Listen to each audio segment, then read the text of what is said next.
Last క్లాస్లో మనం ఏం చూసామంటే టెస్టింగ్ అంటే ఏంది, బేసిక్గా ఆటోమేషన్ టెస్టింగ్ అంటే ఏంది, అలాగే మీరు మ్యూట్లో పెట్టండి, నేను రికార్డ్ అయినప్పుడు ఆన్ చేసుకోండి.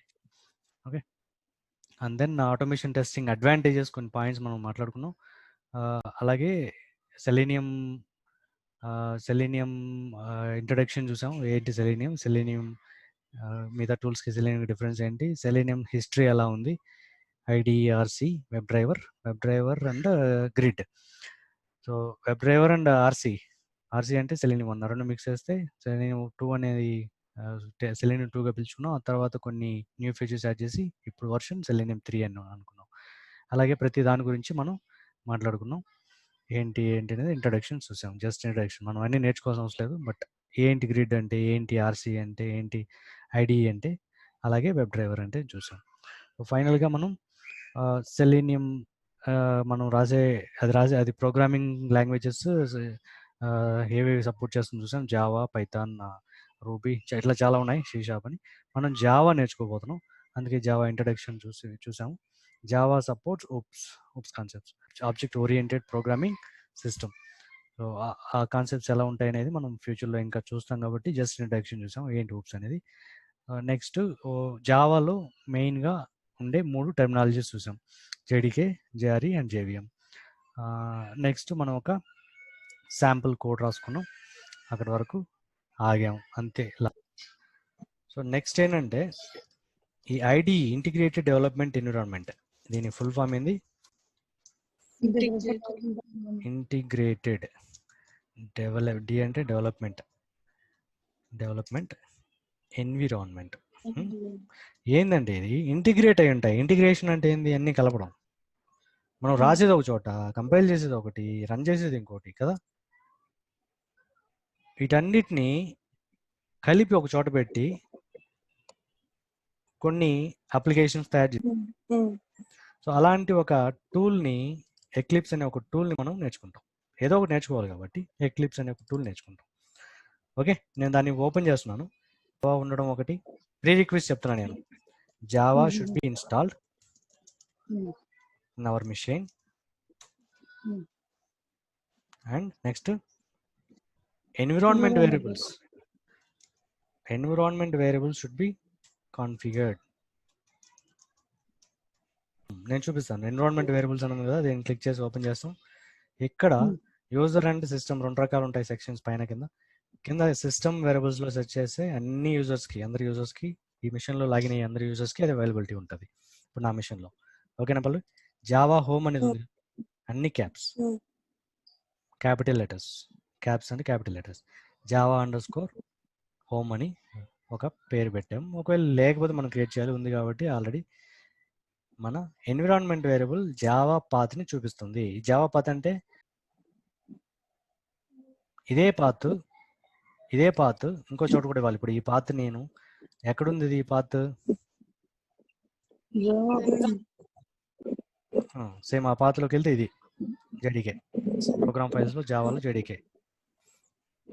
సో దీంట్లో బిన్ పాత్ ఉంది కదా, బిన్ అనే ఒక ఫోల్డర్ ఉంది కదా, ఈ బిన్ పాత్ని దాన్ని క్లిక్ చేసుకొని మళ్ళీ ఒక స్లాష్ బిన్ అని ఎక్స్ట్రా వస్తుంది అంతే. ఇది ఎక్కడ పెట్టాలి? ఈ పాత్ మొత్తాన్ని జావా హోమ్లో అయితే ఇక్కడ వరకు పెట్టాము, JDK వరకు పెట్టాము. మళ్ళీ స్లాష్ బిన్ అని ఎక్కడ పెట్టాము? పాత్ ఇలా ఆల్రెడీ ఉంటాయి, వీటికి మనం ఇంకోటి స్లాష్ బిన్ అనేది పెట్టాం. కానీ మొత్తం మనమే ఇక్కడ రాయొచ్చు, సేమ్ పాత్ మళ్ళీ రాయొచ్చు. కానీ జావా హోమ్ ఆల్రెడీ మనం JDK వరకు పెట్టాం కదా, కాబట్టి దాన్ని అది ఆటోమేటిక్గా తీసుకుంటుంది. దీన్ని పారామీటరైజేషన్ అంటాం. ఓకేనా. సో పర్సంటేజ్ పెట్టి జావా _home పెడితే ఇక్కడ వరకు అది ఆల్రెడీ ఉండే వేరియబుల్ వాల్యూ తీసుకుంటుంది. మళ్ళీ స్లాష్ పెట్టుకొని పక్కన బిన్ అని రాసుకొని మళ్ళీ స్లాష్ పెడుతుంది.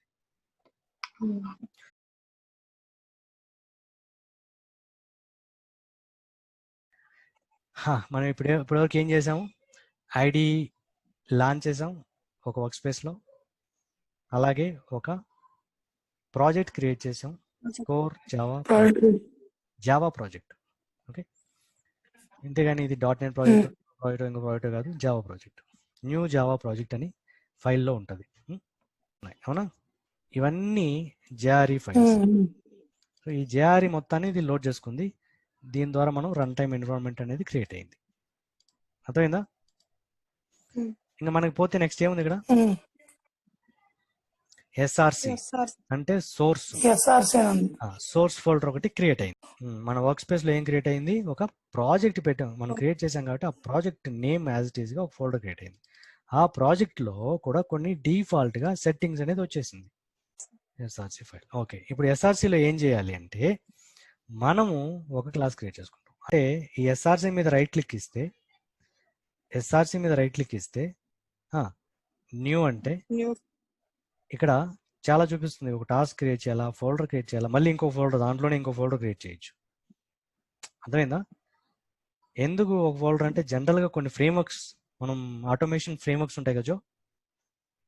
సో ఆటోమేషన్ ఫ్రేమ్వర్క్ అంటే ఏంది? మనం ఒక ఆర్గనైజ్డ్ ఎక్కడెక్కడో కొన్ని ఫోల్డర్స్ పెట్టి కొన్ని టెస్ట్ డేటా అంతా ఒక ఫోల్డర్లో పెడతాం, రీయూజబుల్ ఫంక్షన్స్ అంతా ఒక ఫోల్డర్లో పెడతాం.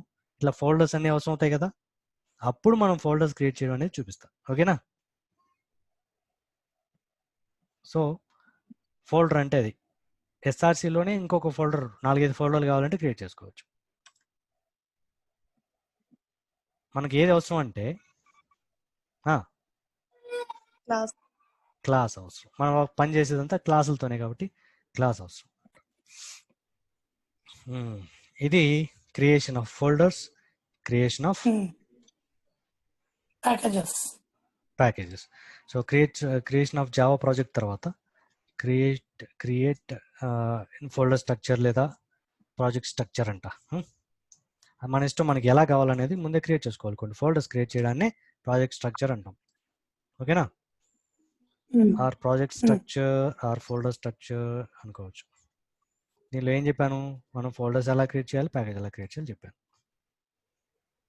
Folder, package. ఇంకొకటి ఉంది మెయిన్, ఏంది అసలు ఏంది?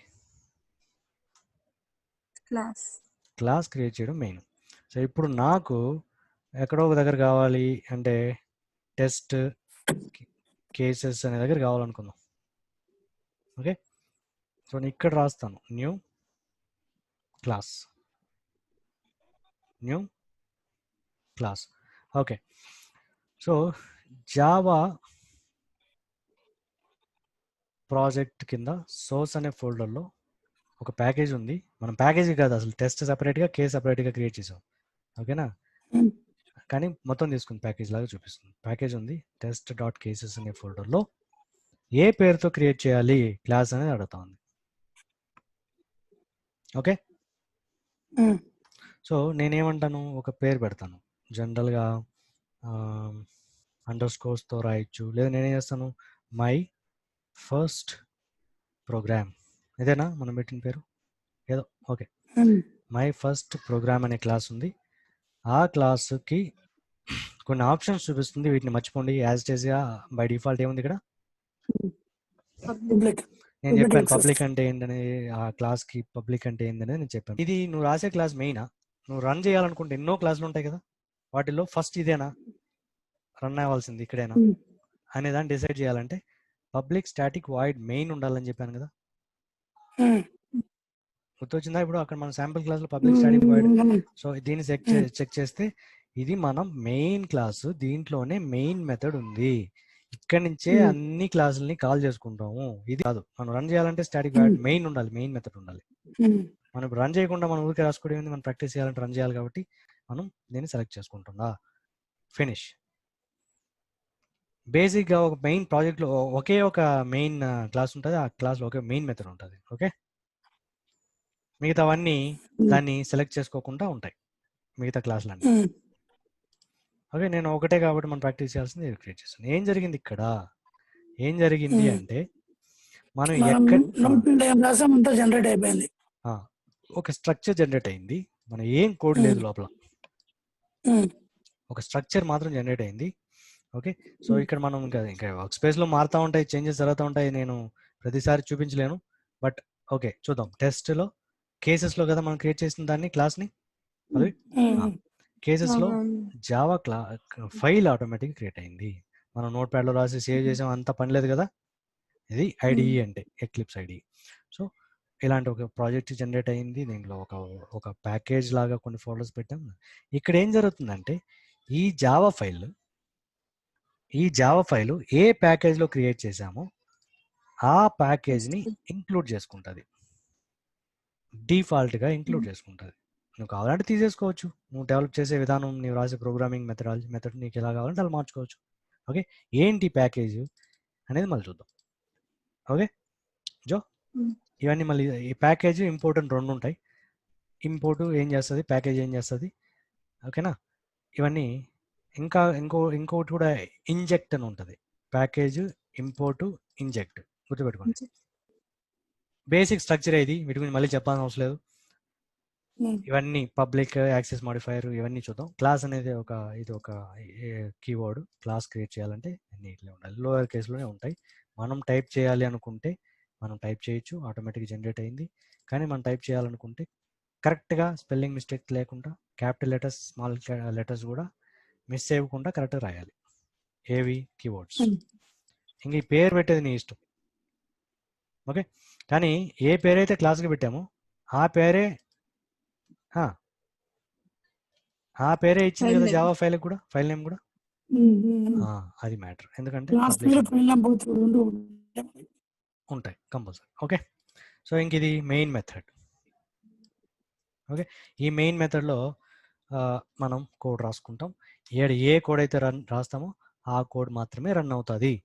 ప్రజెంట్ ఏం రాస్తున్నాం ఇక్కడ అంటే ఏమీ లేదు.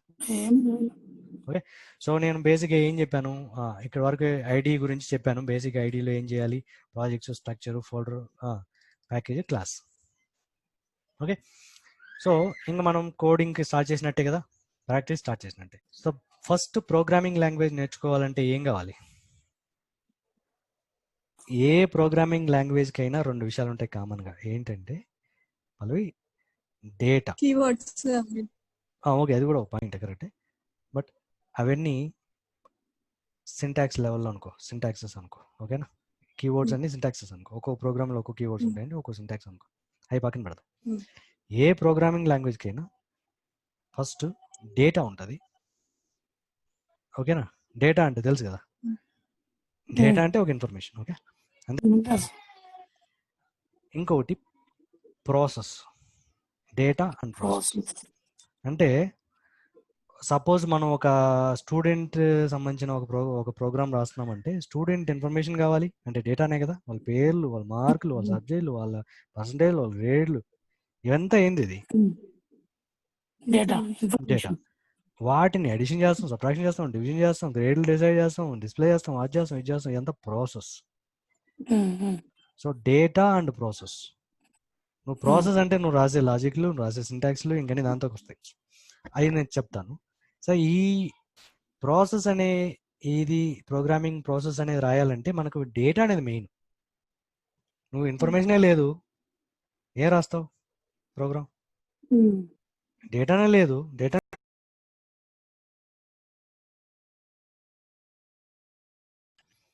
Okay, so data types, primitive data types and reference data types. Object reference లేదా ఇన్స్టెంట్ రెఫరెన్స్ అంటాం. ఫస్ట్ మనం ప్రజెంట్ 8 ప్రిమిటివ్ డేటా టైప్స్ గురించి చూస్తున్నాం. వీటిని మళ్ళీ రెండు రకాలు కేటగరైజ్ చేయొచ్చు, రెండు రకాలుగా. ఒకటి numeric data types, non numeric data types. First 6 numeric data types, next 2 ఉన్నాయి కదా 7 and 8, ఇవి non numeric data types. So ఈ న్యూమరిక్ డేటా టైప్స్ మళ్ళీ రెండు రకాలు చెప్పొచ్చు. నంబర్స్ అంటే మనం నేర్చుకునేప్పుడు నెంబర్స్ చిన్నప్పుడు 1 2 3 4 5 6 7 నేర్చుకుంటాం, లేదా కొంచెం పెద్ద -1 -2 నేర్చుకుంటాం. ఇంకొంచెం థర్డ్ క్లాస్ వస్తే ఏం చేస్తాం, డెసిమల్స్ నేర్చుకుంటాం, పాయింట్స్లో అంటే ఫ్రాక్షన్స్. ఓకేనా, సో ఆ విధంగా లెక్క చూసుకుంటే ఒక నంబరు ఇలా ఉంది అనుకుంటే, సపోజ్ ఒక నంబరు 12.56 అనుకో, ఇదే కదా డెసిమల్ నెంబర్ కదా. ఇందులో 12 అనేదాన్ని, పాయింట్కి ముందర ఉండేదాన్ని ఏమంటారు, 56ని ఏమంటారు, ఇంటిగ్రల్ పార్ట్ అంటారు. ఇంటిగ్రల్, దీని డెసిమల్ పార్ట్ అంటారు, దీని ఇంటిగ్రల్ పార్ట్ అంటాం. 12 కదా ఇది, 12 అనేది ఇంటిగ్రల్ పార్ట్. పాయింట్ తర్వాత ఉండేదాన్ని డెసిమల్ పార్ట్ అంటాం. ఓకే, ఇంటిగ్రల్ ఇవన్నీ 4 ఇంటిగ్రల్ అంటే 1 2 3 4 ఉన్నాయి కదా, ఇవన్నీ ఇంటిగ్రల్ 4 వరకు. 5 and 6 if you want to store any decimal 12 అనేది ఇంటిగ్రల్. కాబట్టి 1 2 3 4 నార్మల్గా బైట్ షార్ట్ ఇంటూ లాంగ్గా డిక్లేర్ చేసామంటే నువ్వు పాయింట్స్లో ఏది స్టోర్ చేయలేవు అని అర్థం సింపుల్గా. అందుకే దీన్ని ఇంటిగ్రల్ డేటా టైప్స్ అంటారు. ఓకేనా, ఇది బోత్ ఇంటిగ్రల్ అలాగే డెసిమల్స్ని తీసుకుంటుంది. నువ్వు ఫ్లోట్గా డిక్లేర్ చేసి ఇంటిగ్రల్ వాల్యూ కూడా పాస్ అయ్యచ్చు. 12 అంటే 12.0 కూడా అనుకోవచ్చు కదా. అట్లా లాంగ్ ఇది ఫ్లోట్ అండ్ డబుల్లో మనం ఏదైనా డెసిమల్ వాల్యూస్ని, ఎక్కువగా డెసిమల్స్ ఎప్పుడు వాడతాం, డివిజన్ వచ్చిందంటే, మార్క్స్ని డివైడ్ చేసి పర్సంటేజ్ చేయాలంటే అప్పుడు మనం ఫ్లోట్ ఆర్ డబుల్గా డిక్లేర్ చేస్తాం వచ్చే ఆన్సర్ని. ఓకేనా, మార్క్స్ని ఎవరు పాయింట్లు ఎవరు కాబట్టి జనరల్గా వాటిని యాడ్ చేసినప్పుడు వచ్చే సమ్ని ఈ 4గిట్లో డిక్లేర్ చేస్తాం, byte short int or long. ఎప్పుడు ఎందుకు ఇన్ని 4 రకాలు ఎందుకు 2 రకాలు ఎందుకు అంటే అది డిపెండ్స్. ఎందుకు ఉంటాయి జనరల్గా బేస్డ్ ఆన్ రిక్వైర్మెంట్ బట్టి ఉంటుంది. రిక్వైర్మెంట్, లేదా ఇంకా చెప్పాలంటే రిక్వైర్మెంట్ నెంబరే కాబట్టి ఎన్ని ఎందుకు, నెంబర్స్ కోసం 4 ఎందుకు, లేదా డెసిమల్స్ కోసం ఎన్ని ఎందుకు అంటే బేస్డ్ ఆన్ సైజ్ అనమాట. మనం డేటా సైజు ఎక్కువైతే ఇది తీసుకుంటాం లాంగ్. అఫ్కోర్స్ లాంగ్ నాకు చిన్న వాల్యూస్ కూడా తీసుకుంటుంది. మరి ఎందుకు చిన్నవి ఎందుకంటే జనరల్గా చిన్న చిన్న వాల్యూస్ అప్పుడు డైరెక్ట్గా లాంగ్కి వెళ్ళకుండా బయట తీసుకుంటాం, ఇంటి తీసుకుంటాం. మెమరీ అలొకేషన్ కోసం. ఎస్, మెమరీ ఎక్కువ తినేయకుండా చిన్న చిన్న వాల్యూస్కి ఎందుకు అంత పెద్ద మెమరీస్ అలొకేట్ చేయడం ఎందుకు అనుకుంటున్నాం. ఇక్కడ రకరకాలుగా ఇచ్చారు, బైట్ షార్ట్ ఇంటూ లాంగ్. ఇప్పుడు చెప్పండి, అసలు క్వశ్చన్ ఏంటంటే ఏది ఎంత సైజ్ తీసుకుంటుంది, అదే కదా. Next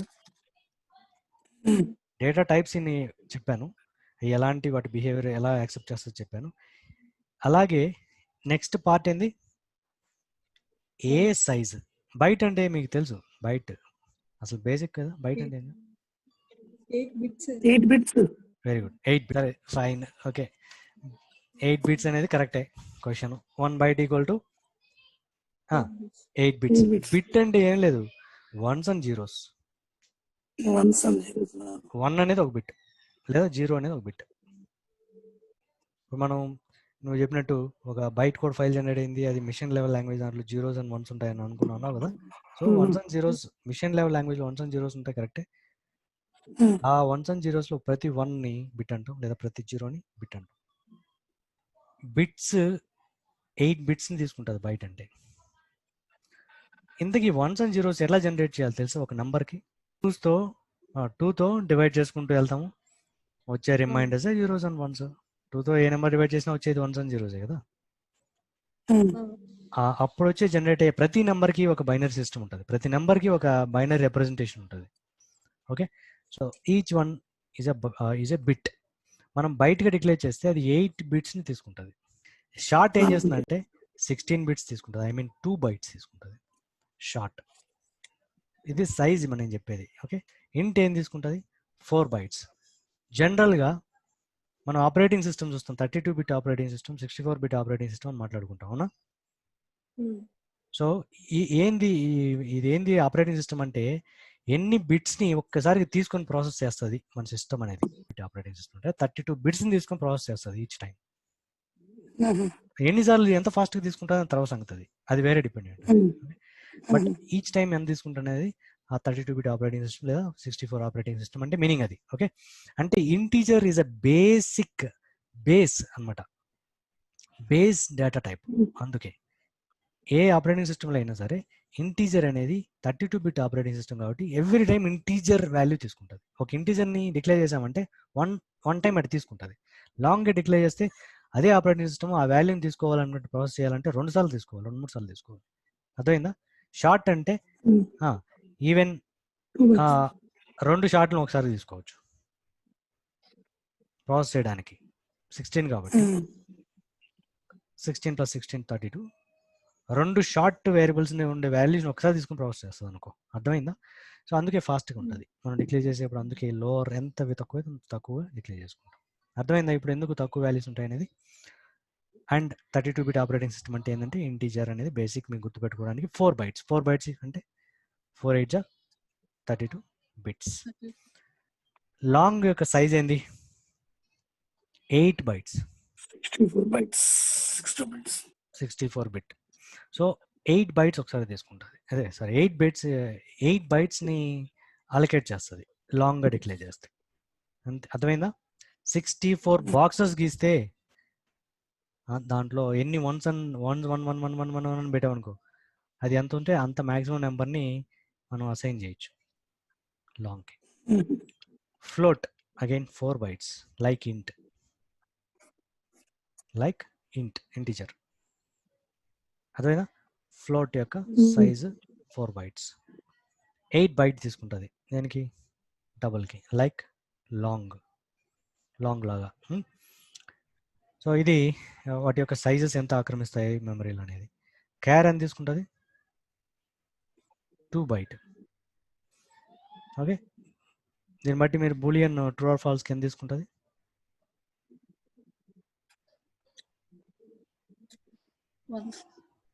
1 bit. జనరల్గా వేరే ప్రోగ్రామింగ్ లాంగ్వేజ్లో ట్రూ ఆర్ ఫాల్స్కి 0 and 1. 0 అంటే ఫాల్స్, 1 అంటే ట్రూ ఉంటుంది సిలో. బట్ ఇక్కడ 1s and 0s లేదు కాబట్టి ఇక్కడ నాట్ అప్లికబుల్. అంటే బూలియన్కి ఎంత సైజ్ తీసుకుంటారు అనేది చెప్పలేం. జావాలో బూలియన్కి ఎంత స్పేస్ తీసుకుంటుంది అంటే ఎంత సైజ్ తీసుకుంటుంది అలొకేట్ చేస్తుందంటే చెప్పలేం. ఓకే, సో ఈ ఫార్ములా నేనేం చెప్తున్నానంటే రేంజ్ కోసం. ఇంటీజర్ ఎక్కడి నుంచి యాడ్ వరకు స్టోర్ చేయొచ్చు, షార్ట్కి యాడ్ వరకు స్టోర్ చేయొచ్చు, బయట అంటే ఎంత నుంచి ఎంత వరకు స్టోర్ చేయొచ్చు నెంబర్స్ని. అంటే మనం డిక్లేర్ చేసేటప్పుడు బయటగా డిక్లేర్ చేస్తాము, అసైన్ చేసేటప్పుడు దాని యొక్క సైజ్ మనకు తెలుసు కాబట్టి అసైన్ చేసేటప్పుడు కరెక్ట్గా అసైన్ చేయాలి కదా, ఎక్కువ అసైన్ చేయకూడదు కదా. ఆ ఎక్కువ అసైన్ చేయకూడదు అనే దానికి ఒక ఫార్ములా ఏంటంటే -2 హోల్ పవర్ -2 power n-1. 2 ఎక్కడి వరకు స్టోర్ చేయాలి? మైనస్ అంటే నెగిటివ్ వాల్యూస్ కదా. రాంగ్ రాశాను, సారీ. ఫైన్, 2 power n-1 అది పాజిటివ్ వాల్యూస్ కదా. 2 power n-1 -1 ఒకటి తక్కువ. ఈ ఫార్ములా అన్నింటికీ ఇక్కడ మైనస్ లేదు, ఈ -2 అనేది మైనస్ అనేది లేదు, పాజిటివ్ నెంబర్స్ కాబట్టి 2 power n-1 మళ్ళీ మైనస్ వస్తుంది, -1 వస్తుంది. ఓకే, సో ఇవి ఈ ఫార్ములా అన్నిటికీ అప్లై అవుతుంది. ఓకే, ఎన్ అంటే ఏంటంటే ఎన్ అంటే ఈ బిట్స్ ఉందా, అది ఎన్ అంటే 8 ఎత్తుకు పెట్టావు అనుకో, 2 power 8-1 ఎంత? n-1 ఎంత అవుతుంది? 7. 2 power 7 అంటే 2ని 7 times చేయాలి అంటే ఎంత? 128. 32, 64, 128. 32 ఎప్పుడు వస్తుంది? 5 times చేస్తే 32 వస్తుంది. 64, 128. 128 అనేది నెగిటివ్లో -128 వరకు స్టోర్ చేయొచ్చు బయటగా డిక్లేర్ చేస్తే. మైనస్ వాల్యూ -129 వేయాలనుకో, నువ్వు తీసుకోదు. అర్థమైందా?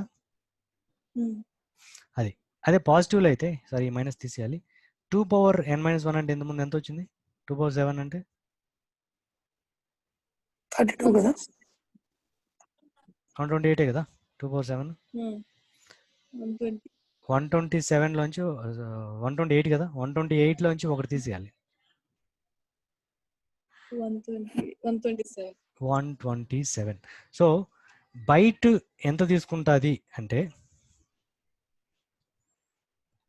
బైట్ ఎంత తీసుకుంటుంది?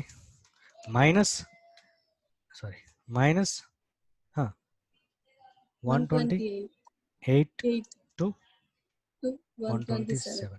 ఇది బయటగా డిక్లేర్ చేస్తే మనం అసైన్ చేయగలిగే వాల్యూస్. ఇంతకు మించి 128 ఇచ్చినా తీసుకోదు పాజిటివ్లో, నెగిటివ్లో -129 నుంచి తీసుకోదు.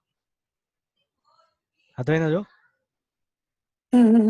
అలాగే ఇంకా మిగతావన్నీ మీరు క్యాలిక్యులేట్ చేసుకోవచ్చు, వాటి యొక్క n వాల్యూస్ తెలుసు కాబట్టి. 16 పెట్టాం అనుకో, టూని 16 టైమ్స్ చేయాలి. సారీ 16 - 1 కదా, టూని 15 టైమ్స్ చేసాం అనుకో నెగిటివ్లో అదే. టూని 15 టైమ్స్ చేసి ఒకటి తగ్గించాం అనుకో పాజిటివ్లో అది. టూని 32 టైమ్స్ చేసాం అనుకో, టూని 32 టైమ్స్ మల్టిప్లై చేసామంటే, సారీ 31 టైమ్స్, అంతే కదా. n-1 అంటే 31. సో టూని 31 టైమ్స్ మల్టిప్లై చేసామంటే మైనస్ పెట్టామంటే అదే నెగిటివ్ వాల్యూ. ఓకేనా? నేను క్యాలిక్యులేట్ చేయట్లేదు, బట్ మీరు చేసుకోవచ్చు. సో అంత సైజ్ తీసుకుంటాయి. సైజ్ విషయం, సారీ సైజ్ కాదు, ఇది రేంజ్. రేంజ్ సైజ్ అంటే ఇవే 8 బిట్స్ 16 బిట్స్ ఇంత సైజ్ తీసుకుంటాయి. రేంజ్ ఇవి. ఓకే, డేటా టైప్స్ 2 రకాలు. ప్రిమిటివ్, జావాలో primitive and reference type. Reference type. Primitive ఎన్ని రకాలు, ఎన్ని టైప్స్ ఉన్నాయి? డేటా టైప్స్ 8 టైప్స్ ఉంటాయి. అందులో న్యూమరిక్, నాన్ న్యూమరిక్ అని ఉంటాయి. న్యూమరిక్ లో 2 టైప్స్ ఉంటాయి. ఇవన్నీ న్యూమరిక్ అయితే ఇవి నాన్ న్యూమరిక్. సో న్యూమరిక్ లో అగైన్ మళ్ళీ ఇవన్నీ integral data types, integer and ఇవి డెసిమల్. సో ఇట్లా డివైడ్ చేసుకొని చేసుకోవచ్చు. అలాగే దీన్ని డేటా టైప్స్ అంటారు, దీన్ని సైజ్ అంటారు, రేంజ్కి ఫార్ములా. సో ఇక్కడ వరకు చూస్తే వీటి యొక్క టైప్స్, వాటి గురించి డిక్లేర్ అంతా చెప్పాను. నేమ్ అంటే వాటి యొక్క నేమ్ డిక్లేర్ చేసేటప్పుడు నేమ్ ఇవ్వాలి కదా వేరియబుల్కి. ఎక్స్ వై జెడ్ నేమ్ ఇవ్వాలి కదా పల్లవి. ఇంటీజర్గా డిక్లేర్ చేయాలంటే ఒక ఎక్స్ అనే వేరియబుల్ ఇవ్వాలి, నేమ్ ఇవ్వాలి. ఆ నేమ్ అనమాట, దాని గురించి మాట్లాడుకోవాలి. కాబట్టి ఏ నేమ్ అనే ఇవ్వచ్చా? జోజ్బాబు అనే పేరు ఇవ్వచ్చా? ఎక్స్ అనే, ఓన్లీ ఎక్స్ అండ్ వైలే ఇస్తాం కదా మనం జనరల్గా, ఎక్స్ వై జెడ్ ఐజేకేలు, అవునా? కానీ యాక్చువల్ ప్రోగ్రామ్కి వెళ్తే ఎక్స్ వై జెడ్లు కాదు, మీనింగ్ఫుల్ నేమ్స్ ఉంటాయి. అండ్ ఏ ప్రోగ్రామింగ్ లాంగ్వేజ్ ఎత్తుకున్నా కొన్ని సెట్ ఆఫ్ రూల్స్ ఉంటాయి. అంటే ఆ రూల్ ఫాలో అవ్వాలి, లేదంటే ఫెయిల్ వస్తాయి, ఎర్రర్ వస్తాయి. కంపైలేషన్ వేరియబుల్ నేమ్స్ ఇచ్చేటప్పుడు మన ఇష్టం కదా అని ఏదంటే ఇవ్వకూడదు. అర్థమైంది పల్లవి? ఓకే, సో వేరియబుల్స్ అంటే వాటి నేమ్స్ అంటే చెప్తున్నాను నేను, వేరియబుల్ నేమ్స్ ఎలా ఉంటాయి అనేది. So we can give any name, user defined, but rules follow అవ్వాలి, సెట్ ఆఫ్ రూల్స్ ఫాలో అవ్వాలి. ఓకేనా? అండ్ దెన్ కొన్ని కన్వెన్షన్స్ ఉంటాయి. అంటే కన్వెన్షన్స్ అంటే ఏంది? నేమింగ్ కన్వెన్షన్స్ అంటే జావాలో ఇంతకుముందు నేను చెప్పినట్టు, ఇంతకుముందు ఒకటి చెప్పాను కదా, ఏంటది, ప్యాకేజ్కి ఒక నేమ్ పెట్టాం. ప్యాకేజ్ క్రియేట్ చేసే ఫోల్డర్కి వాటికి అన్ని లోవర్ కేసులో ఉండాలని చెప్పాను కదా. ఆ విధంగా కొన్ని కన్వెన్షన్స్ ఫాలో అయితే రియల్ టైంలో బాగుంటాయి చూడ్డానికి. అంటే variable should not begin with a number. అర్థమైందా? తీసుకోవచ్చు, దీన్ని డాలర్తో చేయొచ్చు, బట్ మధ్యలో మనం జనరల్గా మధ్యలోనూ వాడతాం, మధ్యలోనూ, కానీ యాక్సెప్ట్ చేస్తుంది బిగినింగ్లో. ఓకేనా? డాలర్ కానీ అండర్ స్కోర్ కానీ. ఒకే రూల్ ఏంది? స్పేస్ తీసుకోకూడదు, నెంబర్ 1. మధ్యలో స్పేస్ ఉండకూడదు. నెంబర్ 2, నంబర్తో బిగిన్ అవ్వకూడదు, స్టార్ట్ అవ్వకూడదు. నెంబర్ 2. అర్థమైందా?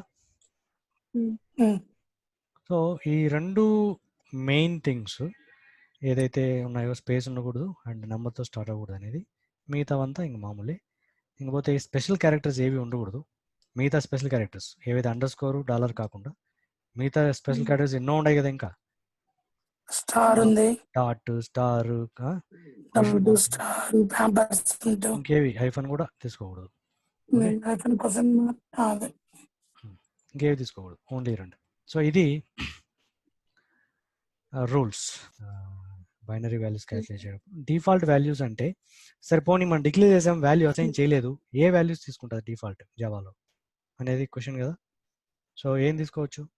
ఈ బైట్, షార్ట్, ఇంటూ, లాంగ్, ఈ 4 ఏం టైపు? ఇంటిజర్ తీసుకుంటుంది. ఈ 4 ఇంటెగ్రల్ టైప్. ఇవన్నీ న్యూమరికలే, ఫ్లోట్ అండ్ డబుల్ కూడా న్యూమరికలే. ఈ 4టిని ఇంటెగ్రల్ టైప్ అంటాం. ఇంటెగ్రల్ టైప్ అంటే డెసిమల్స్ ఉండవు. సో ఈ 4టికి 0 అనేది డిఫాల్ట్, ఈ 2టికి 0.0 అనేది డిఫాల్ట్. దీనికి డిఫాల్ట్ క్యారెక్టర్ ఏంది అంటే సింగిల్ స్పేస్. ఒక స్పేస్ క్యారెక్టర్ని తీసుకుంటుంది. అర్థమైందా? డిఫాల్ట్ ఒక స్పేస్ క్యారెక్టర్ని తీసుకుంటుంది, నల్ కాదు, స్పేస్. బూలియన్కి బై డిఫాల్ట్ ట్రూవా ఫాల్సా?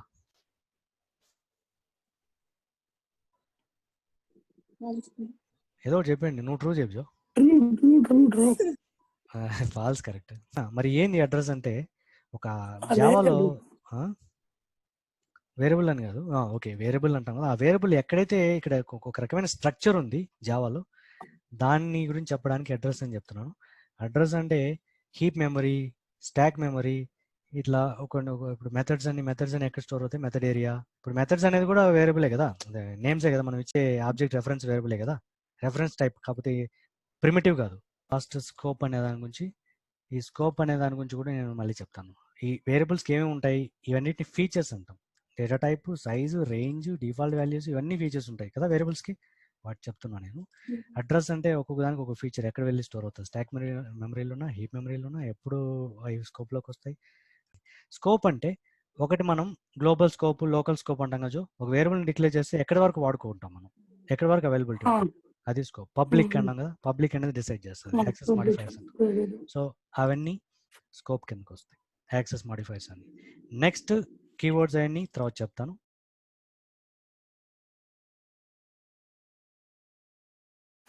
పోతే కీవర్డ్స్ అండ్ ఐడెంటిఫైయర్స్. ప్రతి ప్రోగ్రామింగ్ లాంగ్వేజ్కి కొన్ని కీవర్డ్స్ ఉంటాయి, ఓకేనా? సో కీవర్డ్స్ అంటే ఏంటి, జనరల్గా words which are already defined in the programming language. So ప్రతి వర్డ్కి ఒక స్పెసిఫిక్ యాక్షన్ అనేది ఉంటుంది. కండిషన్స్ కానీ, లూప్స్ కానీ, మనం యూస్ చేసే సిఎల్ఏఎస్ క్లాస్, ఆ నేమ్ కానీ, మెయిన్ కానీ, పబ్లిక్, స్టాటిక్, వాయిడ్, ఇంకా ఇలా ఎత్తుకుంటే అన్నీ, ఇవన్నీ కీవర్డ్స్ ఉన్నాయి జావాలో. వాటి గురించి మనం ఎలాగో యూస్ చేస్తాం కాబట్టి కీవర్డ్స్ అంటే ఏందో తెలుసుకోవాలి అంతే. Keywords are already predefined words in our Java. అర్థమైందా? ఐడెంటిఫైయర్స్ అంటే మనం డిఫైన్ చేస్తాం, యూజర్ డిఫైన్డ్ వర్డ్స్. అంటే మనం ఏం డిఫైన్ చేస్తాం, ఎలాంటి వర్డ్స్ మనం యూస్ చేస్తాం? జనరల్గా వేరియబుల్స్, ఓకే, కాన్స్టెంట్స్, ఓకే, అలాగే మనం ఇంకా ఈ క్లాస్కి ఒక నేమ్ ఇస్తాం, class names, method names, okay. అలాగే కొన్ని క్లాసెస్కి ఆర్ మెథడ్స్కి, కొన్ని మెథడ్స్కి మనం ఆర్గ్యుమెంట్స్ క్రియేట్ చేస్తాం, ఆర్గ్యుమెంట్స్ పాస్ చేయడం కోసం, కొన్ని వాల్యూస్ పాస్ చేయడం కోసం. అవన్నీ మనం ఇచ్చే వర్డ్స్, వాటన్నిటిని ఏమంటారు?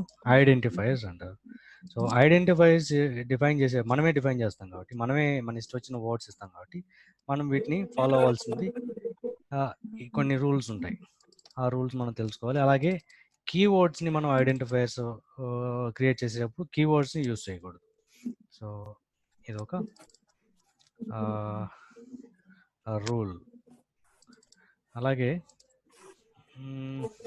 శాంపుల్ క్లాస్ మనం ఒకటి క్రియేట్ చేస్తున్నాం కాబట్టి అక్కడికి వెళ్తాను. అక్కడ మనం ఎస్ఓపి అంటే ఏంది? శాంపుల్ క్లాస్ లేదు, మనం ఎస్ఓపి అనే ఒక స్టేట్మెంట్ రాస్తున్నాం, ఇక్కడ రాస్తాం జనరల్గా. ఏంది అది?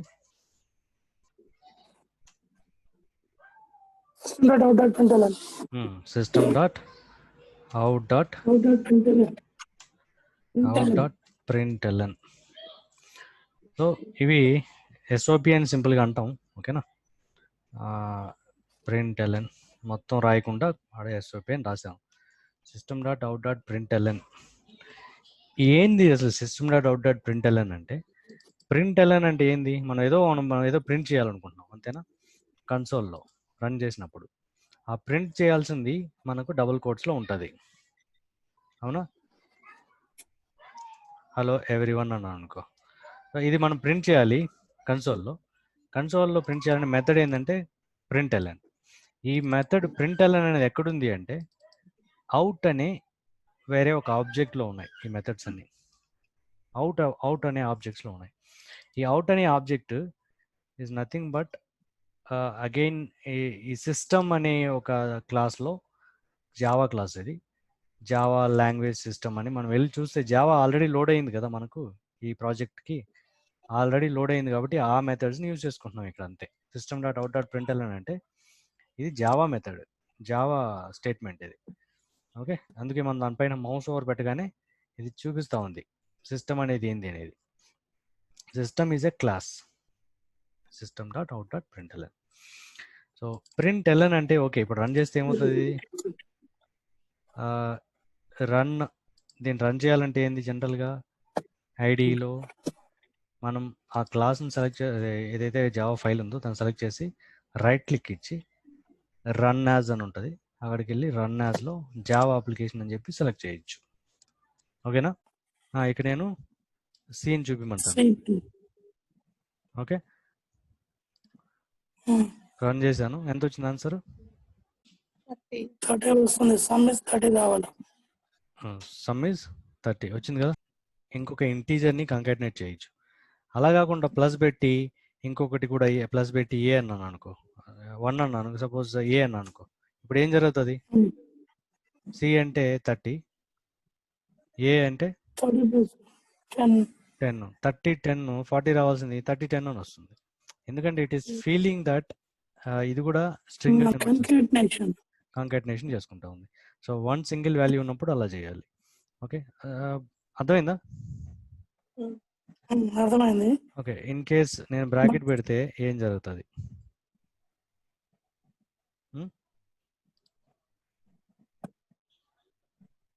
40 వచ్చింది. జనరల్గా చెప్తున్నా, ఇలా కూడా కాంకాటినేట్ చేయొచ్చు కదా println. సో ఇప్పుడు నేను కమెంట్ చేస్తున్నాను. కమెంటింగ్కి జావాలో కమెంటింగ్కి 2 ఫార్వర్డ్ స్లాషెస్ పెట్టాలి. ఓకే, కమెంటింగ్కి 2 ఫార్వర్డ్ స్లాషెస్ పెట్టాలి. ఒకవేళ బ్లాక్ ఆఫ్ లైన్స్కి ఇప్పుడు నాకు ఈ రెండు కమెంట్ చేయాలి కాబట్టి ఏం చేయాలంటే సి లాగానే మనం ఒక ఫార్వర్డ్ స్లాష్ పెట్టి స్టార్ పెట్టామంటే అక్కడి నుంచి స్టార్టింగ్ అనమాట. ఇన్ని లైన్స్ తర్వాత మళ్ళీ స్టార్ అండ్ ఫార్వర్డ్ స్లాష్ పెడితే అక్కడ వరకు ఎండ్ అవుతుంది. మధ్యలో ఎన్ని లైన్స్ ఉన్నా అన్ని లైన్స్ కమెంట్ అవుతాయి. కమెంటింగ్ అంటే ఏంది? అవి ఎగ్జిక్యూషన్లో ఉండవు, అవి రన్ అవ్వవు రన్ చేసినప్పుడు. సో ఈ 2 లైన్ మనకు సి కూడా అవసరం లేదు కాబట్టి నేను బ్లాక్ కమెంట్ చేశాను. ఏ బి అలాగే ఇది println రన్ చేస్తున్నాను. ఏమొచ్చింది ఇక్కడ ఆన్సర్? ఇక్కడ output some of 10 and 20 is 30. printf, సిలో ఉండే printf కూడా ఇక్కడ వర్క్ అవుతుంది. సమ్ ఆఫ్ % d, ఏ అనేది వాల్యూ డిలోకి పాస్ అవుతుంది, అదే ఇక్కడ సమ్ ఆఫ్ 10 అని చూపిస్తుంది. అలాగే స్పేస్ అండ్ అలాగే స్పేస్ 20 ఎట్లా వచ్చింది? బిలో ఉన్న వాల్యూ అలాగే వచ్చింది. అండ్ ఈజ్ ఆన్సర్ సిలో ఉన్న ఈ డిలోకి వస్తుంది. సో printf కూడా మనకు వర్క్ అవుతుంది. printf println 3 ఉన్నాయి. println straight forward. println ఈ 2 జావాటివే. ఎందుకంటే ఒక లైన్ లో ప్రింట్ అవుతుంది ln అంటే. ప్రింట్ అంటే కర్సర్ అక్కడే ఇంకా వెయిట్ చేస్తుంది. డిఫరెన్స్ ఏంది వాటికి? ఇప్పుడు ఈ 2 దీన్ని పక్కన పెట్టేద్దాం, ఏది సికి సంబంధించిన దాని పక్కన పెట్టేద్దాం printf. ఓకే, సో ఈ రెండిటికి డిఫరెన్స్ ఏంది అంటే సపోజ్ ఒక println ఉంది, ఇది ఏం చేస్తుంది? ప్రింట్ చేసిన తర్వాత ఒక ఎంటర్ ప్రెస్ చేస్తుంది. ln అనేది ఒక లైన్ నెక్స్ట్ లైన్లో ప్రింట్ చేయడానికి కర్సర్ రెడీగా ఉంటుంది. అంటే నెక్స్ట్ ప్రింట్ స్టేట్మెంట్ ఎక్కడ వస్తుందో అది ఇంకొక లైన్లో జనరేట్ అవుతుంది. ఓకేనా, అర్థమైందా? మామూలే, ఇప్పుడు నువ్వు తెలుసు కదా ఇది system.out.print అన్నాను అనుకో, ప్రింట్ ఏం చేస్తుంది జనరల్గా? ఫస్ట్ లైన్ అంటే నేను ఫస్ట్ లైన్ ఒకటి ప్రింట్ చేస్తున్నాను ఇక్కడ. ఈ ప్రింట్ చేశాక ఇంకొక ప్రింట్ పెట్టాను అనుకో, ఇంకొక ప్రింట్ లైన్ పెట్టాను అనుకో, ఏం జరుగుతుంది? ఇప్పుడు సెకండ్ లైన్ మనం ప్రింట్ అనేది అందుకని చూస్తే ఇక్కడ అవుట్పుట్ ఏమొచ్చింది? ఇక్కడ ఫస్ట్ లైన్ సెకండ్ లైన్ ఒకే చోట, అంటే నెక్స్ట్ లైన్ కి పోవడం లేదు. ఎందుకంటే మనం ఇక్కడ ప్రింట్ రాసాం కాబట్టి. ప్రింట్ ln అంటేనే ఎంటర్ ప్రెస్ చేస్తుంది, ప్రింట్ ln అయితేనే ఎంటర్ ప్రెస్ చేస్తుంది. ప్రింట్ అంటే కర్సర్ అక్కడే ఉంటుంది. ఇప్పుడు నేను ఇక్కడ ప్రింట్ ln ఇప్పుడు ప్రింట్ ln పెట్టానంటే నెక్స్ట్ లైన్లో పడింది. ఇక్కడ మళ్ళీ ప్రింటే ఉంది. ఒకవేళ నెక్స్ట్ ఈ ఎఫెక్ట్ ఎప్పుడు ఉంటుంది, ఇంకెక్కడైనా ఇంకో ప్రింట్ లైన్ వచ్చినప్పుడు అప్పుడు తెలుస్తుంది. కర్సర్ అక్కడే ఉండడం వల్ల. ఓకే. సో ఇది అర్థమైందా పల్లె? ఇప్పుడు నేను థర్డ్ లైన్ పైన ఎఫెక్ట్ ఉంటుంది చూడు. ఫస్ట్ లైన్ అయితే కరెక్ట్గానే ప్రింట్ అయింది, సెకండ్ లైన్ థర్డ్ లైన్ అని ఒకేసారి వచ్చింది. సో ఇది ప్రింట్ ఎల్ఎన్కి ప్రింట్కి డిఫరెన్స్. ఎల్ఎన్ అంటే లైన్, ఓకే, ఆ లైన్ మొత్తం ఇంకా వదిలేస్తుంది, కిందకు వస్తుంది. సో ఇది system dot out dot print LN printf. Next operators. So operators instantiation చూద్దాం. ఏంటి ఆపరేటర్స్ అంటే తెలిసిందే కదా, arithmetic operators, assignment operators, comparison operators అన్నీ ఉన్నాయి కదా. Arithmetic, assignment, comparison, logic. So arithmetic operators అంటే ఏవి? ఆల్రెడీ మనం ఇక్కడ వాడేసాం. ప్లస్. ఓకే, సో నేను ఇంకో క్లాస్ క్రియేట్ చేస్తున్నాను ఆపరేటర్స్ కోసం.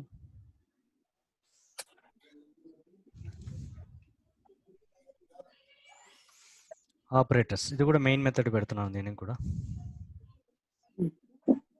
ఓకే, సో వేరియబుల్స్ ఇంట్ ఏ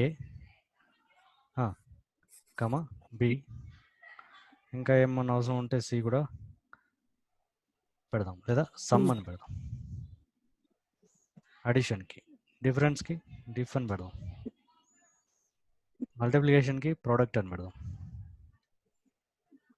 ఓకే, డివిజన్కి డివ్ అని పెడదాం. రిమైండర్కి రెమ్ అని పెడదాం. చాలా ఇవన్నీ చూద్దాం ఇప్పుడు. Arithmetic operators. సో ఇన్ ఏకి ఒక వాల్యూ అసైన్ చేయాలి. ఏ ఈక్వల్ టు, సరే ఇక్కడ అసైన్మెంట్కి వచ్చాం కాబట్టి పెట్టచ్చు, ఇన్పుట్ తీసుకోవడం కోసం కదా ఇక్కడ స్కాన్ఎఫ్. కానీ ఇక్కడ జావాలో స్కాన్ఎఫ్ ఓకే, ఇప్పుడు దానికి రిలేటెడ్గా స్కానర్ క్లాస్ ఒకటి ఉంది జావాలో. స్కానర్ క్లాస్తో మనం ఇన్పుట్ మనం రన్ చేసేప్పుడు ఇన్పుట్ ఇవ్వచ్చు. ఓకే, సో ఇన్పుట్ ఎంటర్ అంటాం కదా, అట్లా మనం ఎంటర్ వాల్యూ అని చెప్పి అదే అడుగుతుంది కదా రన్ టైంలో. సో అట్లా. సో నేను ఆ స్కానర్ క్లాస్ కొంచెం తర్వాత చెప్తా, అంటే ఆబ్జెక్ట్ ఇన్స్టాన్షియేషన్ కూడా కవర్ అయిపోతుంది స్కానర్ క్లాస్ చెప్పేటప్పుడు, అక్కడ చెప్తాను నేను. ఓకేనా, అర్థమైందా? ఆబ్జెక్ట్ ఇన్స్టాన్షియేషన్ తర్వాత అవుట్పుట్ తీసుకుని చెప్తాను. ఇక్కడ డైరెక్ట్గా వాల్యూస్ ఇచ్చేస్తాను నేనే చెప్తున్నా, ఏకి బికి. ఫైన్.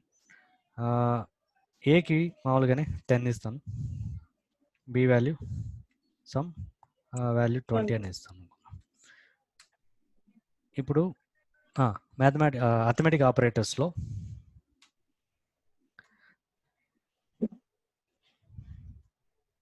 అర్థమెటిక్ ఆపరేటర్స్ అంతేనా?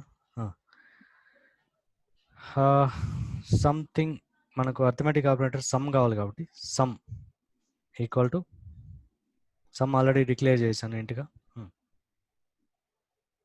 Some equal to A plus B. కరెక్టేనా? Sum equal to A plus B sum తీసుకుందా లేదా? ఏ issue. Diff equal to A minus B. అది పాజిటివ్ రావచ్చు, నెగిటివ్ రావచ్చు, పర్వాలేదు, ఇంటిగా డిక్లేర్ చేశాం కాబట్టి. ఇంటీజర్ ఎక్కడి నుంచి అర్థం తీసుకుంటుంది క్యాలిక్యులేట్ చేశారా 2n-1 ఫార్ములాతో?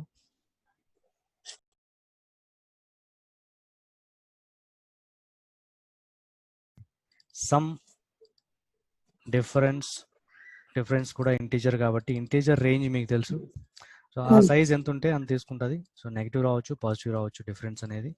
So no problem. సరే, next product equal to mathematical operator into star అంటే ఇంటూ. నెక్స్ట్ ఏంది డివిజన్ డివిజన్ డివ్ అని పెట్టాను. Div equal to a by b by forward slash. ఏదైతే మనం కమెంటింగ్ వాడతామో అదే. Next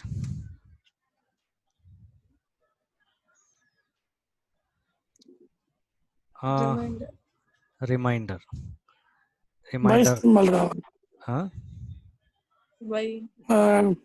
symbol by symbol by ఇదే కదా డివిజన్ చెప్పాను కదా. అది కాదు నోట్ సింబల్ ఎలా వస్తుంది అది స్లాష్ వచ్చి పైన కింద వస్తుంది కదా. కింద డాట్ పైన డాట్ వచ్చేసి పర్సంటేజ్ మధ్యలో పర్సంటేజ్ ఏ పర్సంటేజ్ బి అంటే ఏది ఇక్కడ దేన్ని ఏది డివైడ్ చేస్తుంది?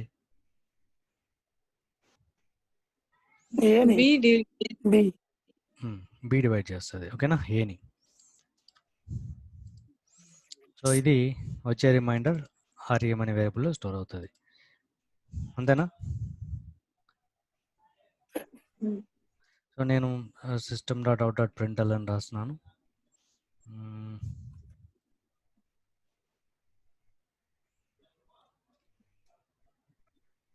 Okay,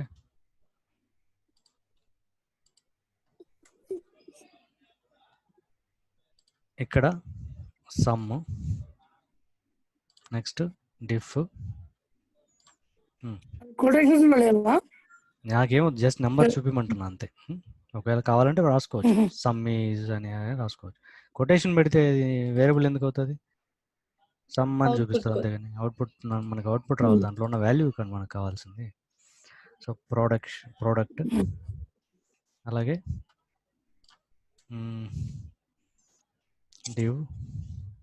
division reminder. సో ఇవన్నీ నేను చూపిమని అడుగుతున్నాను, జస్ట్ రన్ చేసి చూద్దాం.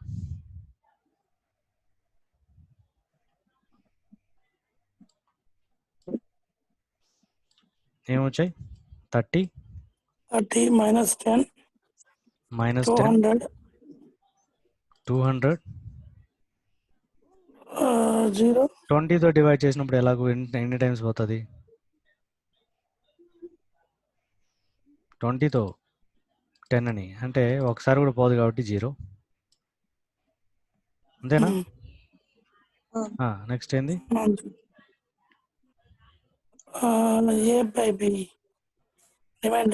రిమైండర్ 0 టైమ్స్ పోయిన తర్వాత మిగిలింది అదే కదా. ఇప్పుడు నేను ఒకవేళ మీకు కరెక్ట్గా రావాలంటే ఇది 3 అని పెట్టాను అనుకో. ఓకే,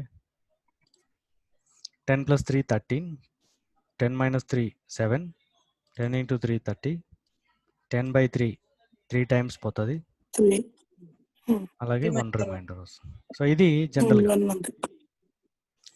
ఇప్పుడు నేను డివ్ని ఇక్కడ తీసేసి ఓకే చూద్దాం. డివ్ని ఇక్కడ తీసేసి దీన్ని ఫ్లోట్గా చేస్తా.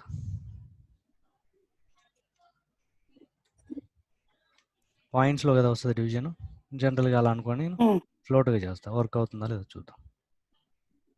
ఏమొస్తుంది ఇక్కడ? 3.0 ఫ్లోట్ తీసుకుంటుంది. ఓకేనా? సో ఇది assignment and arithmetic operators. So అలా కాకుండా ఒకవేళ ఇంకోటి ఇక్కడ పాయింట్ వచ్చింది కాబట్టి చెప్తున్నాను. డివ్ ఫ్లోట్ ఇంకోటి ఏదైనా ఫ్లోట్ సమ్ ఎక్స్ అనే ఒక ఫ్లోట్ ఉంది అనుకుందాం. ఈ ఫ్లోట్కి ఎక్స్కి నేను ఒక వాల్యూ అసైన్ చేయాలంటే డైరెక్ట్గా ఒక లిటరల్ అంటే ఏంది? వేరియబుల్స్ అంటే ఎక్స్, దానికి ఒక వాల్యూ అసైన్ చేసి వాల్యూస్ని మనం లిటరల్స్ అంటాం. ఓకేనా? ఒక వాల్యూని అసైన్ చేయాలంటే ఎట్లా? ఫ్లోట్ కదా ఇది. నాకు ఒక 10.6 అనేది యాడ్ చేయాలి. 10.6 కానీ ఇది ఎర్రర్ వస్తూనే ఉంది, చూసావా? రెడ్గానే ఉంది. దేనికి? ఎక్స్ కి ఫ్లోట్ కి అసైన్ అయింది డెవ్ కి. ఎక్స్ ఫ్లోటే కదా. క్యారెక్టర్ అవును. ఫ్లోట్ అంటే ఏంది? Decimal points. అవును, డెసిమలే కదా మనం యాడ్ చేసింది. కరెక్టే. కరెక్టే, కానీ ఎర్రర్ వస్తుంది. ఎర్రర్ ఉంది, మనం రన్ చేస్తే ఇది ఎర్రర్. ఇది చూడు, ఎర్రర్ వస్తుంది. ఎర్రర్ చూపిస్తా ఉంది ఇక్కడ ఆల్రెడీ. ఏం చూపిస్తుంది? Type miss match cannot convert the from double from float. Double ఎక్కడుంది అక్కడ? ఓకే, సో అది విషయం. అంటే ఏ లిటరల్ అయినా సరే, 10.6 కదా, 10.6 కదా, దాన్ని మనం అసైన్ చేసేటప్పుడు literals by default decimal point ఉంటే బై డిఫాల్ట్ అది ఏమనుకుంటుందంటే దాన్ని డబుల్గా ఫీల్ అవుతుంది. అంటే నేను ఎక్స్ని ఫ్లోట్గా కాకుండా డబుల్గా డిక్లేర్ చేసి ఉంటే, డబుల్ కూడా అలాంటిది కదా. Double and float and double రెండే కదా ఉండేది దీనికి, డెసిమల్స్కి. డబుల్లో ఎక్స్ పెట్టి ఉంటే ఒకవేళ, సారీ, డబుల్లో ఎక్స్ని డబుల్గా డిక్లేర్ చేస్తే ఇప్పుడు ఏం ఎర్రర్ లేదు చూడు, ఈ లైన్కి ఎక్కడ ఎర్రర్ లేదు. సో బై డిఫాల్ట్ లిటరల్ అంటే వాల్యూ, మనకు కనబడే ఈ వాల్యూ డెసిమల్ వాల్యూ, అది బై డిఫాల్ట్ డబుల్గా ఫీల్ అవుతుంది. అలాగే అసైన్ చేసేటప్పుడు మనం తీసుకున్న ఎక్స్ని కూడా డబుల్గా డిక్లేర్ చేసాము లేదో అనేది ఫీల్ అవుతుంది. డబుల్గా డిక్లేర్ చేయాలని ఎక్స్పెక్ట్ చేస్తుంది, కానీ మనం ఫ్లోట్గా డిక్లేర్ చేసాం. అవునా? ఇక్కడ కదా మనం పెట్టింది. సో ఎలా చేయాలి? నాకు ఫ్లోటే కావాలి, డబుల్ కాదు. 10.6 అనేది రేంజ్లో ఉంది కదా, ఫ్లోట్ రేంజ్లో ఉంది కదా, చిన్నదే కదా వాల్యూ, డబుల్ అవసరం లేదు కదా. పాయింట్ అర్థమైందా? ఎందుకు నాకు ఫ్లోటే కావాలి, ఏం చేయాలి? సో ఫ్లోట్స్ని అసైన్ చేసేటప్పుడు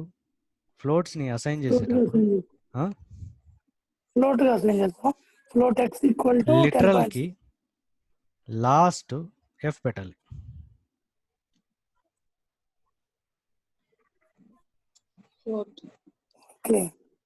ఓకేనా? ఇప్పుడు నో ఇష్యూస్. అర్థమైందా ఇప్పుడు మీకు ఏం చేయాలనేది? ఫ్లోట్ అసైన్ చేయాలంటే, ఫ్లోట్ వాల్యూ అసైన్ చేయాలంటే you need to put character F at the end of the literal decimal value. Succeeded అంటాం దీన్ని, succeeded by f. Value should be succeeded by f. Preceded అంటే ముందర, succeeding అంటే వెనకాల. So last పెట్టడాన్ని succeeded by f అంటాం. fతో succeed చేయాలి, succeeded by f అంటాం. అప్పుడే అది ఫ్లోట్ వాల్యూగా తీసుకుంటుంది. కానీ డివైడ్ చేసేప్పుడు మాత్రం కరెక్ట్గా చూపించేసింది కదా, అది మనం ఫ్లోట్గానే ఇక్కడ ఇంటీజర్గానే పెట్టాము, ఫ్లోట్గానే పెట్టాము డివ్ని. ఓకేనా? ఇక్కడ డివ్ ఉంది, డివైడ్ చేసాము, 0.0గా కూడా చూపించింది కదా ఇంతకుముందు.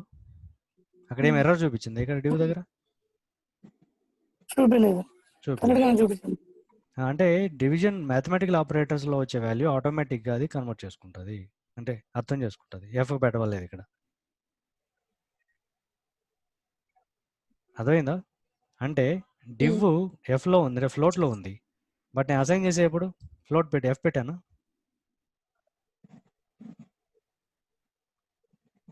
లేదు, ఇక్కడ అదే ఎక్స్ ఎఫ్లోనే ఉంది, ఫ్లోట్లోనే ఉంది, బట్ అసైన్ చేయాలంటే వాల్యూకి ఏం పెట్టాలి? ఎఫ్ అని పెట్టాలి. ఎందుకంటే ఇది వాల్యూ, ఇది మనం లిటరల్ డైరెక్ట్గా అసైన్ చేస్తున్నాం, కానీ ఇక్కడ ఎక్స్ప్రెషన్. ఇది ఎక్స్ప్రెషన్ అంటే మనం ఒక ఆపరేషన్, డివిజన్ ఆపరేషన్ చేసి వచ్చిన వాల్యూ ఆటోమేటిక్గా రెస్పెక్టివ్ వాల్యూ ఏదైతే డివ్ ఉందో దానిలోకి ఆటోమేటిక్గా ఫీల్ అవుతుంది, ఎఫ్గా తీసుకుంటుంది ఆటోమేటిక్గా. ఇది డిఫరెన్స్ ఏంది? డైరెక్ట్ వాల్యూ అసైన్ చేయాలంటే ఎఫ్ పెట్టాలి, ఎక్స్ప్రెషన్స్ అప్పుడు ఎఫ్ పెట్టాల్సిన అవసరం లేదు. అర్థమైందా? సురేష్ ఒక చిన్న డౌట్, అది ఎప్పుడు అంత ఫ్లోట్ గా అట్లా తీసుకుంటుందా, లేకుంటే ఒక ఇలాంటి సిచ్యువేషన్ లోనే అట్లా తీసుకుంటుందా? ఫ్లోట్కి నేను చెప్పేది, అసైన్మెంట్ డైరెక్ట్గా ఫ్లోట్కి ఏం చేయాలంటే ఎఫ్ పెట్టాలి. ఎప్పుడు అలాగే అంటే యు మీన్ ఎనీ టైం అంతే. మనం ఏదైనా ఒక ఫ్లోట్ డిక్లేర్ చేసాము, అసైన్ చేసేటప్పుడు మనం డైరెక్ట్ అసైన్ చేస్తున్నప్పుడు ఎఫ్తో అసైన్ చేయాలి. లేదు ఎక్స్ప్రెషన్స్తో అసైన్ చేస్తున్నప్పుడు అవసరం లేదు. అంతే, క్లియర్. ఎక్స్ప్రెషన్కి డిఫరెంట్ ఏంది, ఇక్కడ మనం ఒక ఆపరేషన్, మ్యాథమెటికల్ ఆపరేషన్ చేసి వచ్చిన వాల్యూ కదా, ఆ వాల్యూకి మళ్ళీ ఇక్కడ ఎఫ్ పెట్టాల్సిన అవసరం లేదు అంటున్నా. ఆటోమేటిక్గా అది ఫ్లోట్గానే తీసుకుంటుంది, అసైన్ చేస్తుంది. ఆటోమేటిక్గా డివ్లోకి అసైన్ చేస్తుంది, ఎర్రర్ ఏం రాదు ఈ కోడ్. ఓకే, సో డివ్ ఇక్కడ నేను జస్ట్ మీకు ఎలా చెప్పానంటే ఫ్లోట్ డబుల్కి డిఫరెన్సెస్ చెప్పాను. డబుల్ని డైరెక్ట్గా ఒకవేళ డబుల్ ఉంది, డబుల్కి డి పెట్టాల్సిన అవసరం లేదు. ఓకేనా, అది డైరెక్ట్గా బై డిఫాల్ట్ 10.6ని డబుల్గా ఫీల్ అవుతుంది. నువ్వు డబుల్గా డిక్లేర్ చేస్తుంటే ఎక్స్ని నో ఇష్యూస్, కానీ ఎక్స్ని ఫ్లోట్గా డిక్లేర్ చేస్తుంటే ఖచ్చితంగా ఎఫ్ పెట్టాలి. సో ఓన్లీ ఫర్ కాన్స్టెంట్గా మనం ఏదైనా వాల్యూని అసైన్ చేసేటప్పుడు, ఎక్స్ప్రెషన్స్ దగ్గర కాదు. ఓకే,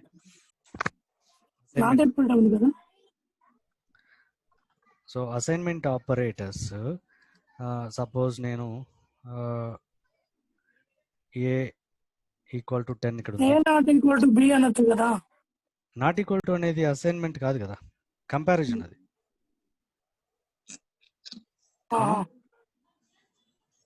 ఓకేనా, కంపారిజన్ అది, మనం కంపేర్ చేస్తున్నాం. ఏ నాట్ ఈక్వల్ టు బియా, అవునా కాదా, ఎస్ఆ, ట్రూ ఆర్ ఫాల్స్ అని అడుగుతున్నావు నువ్వు అంతే.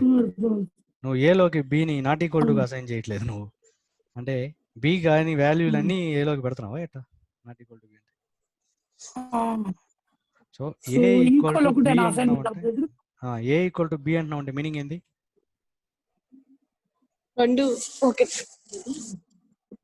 లేదు పల్లవి, ఇది అసైన్మెంట్. ఇది ఈక్వల్ టు ఆపరేటర్ అంటే అసైన్మెంట్ అని చెప్పాను నేను జావాలో.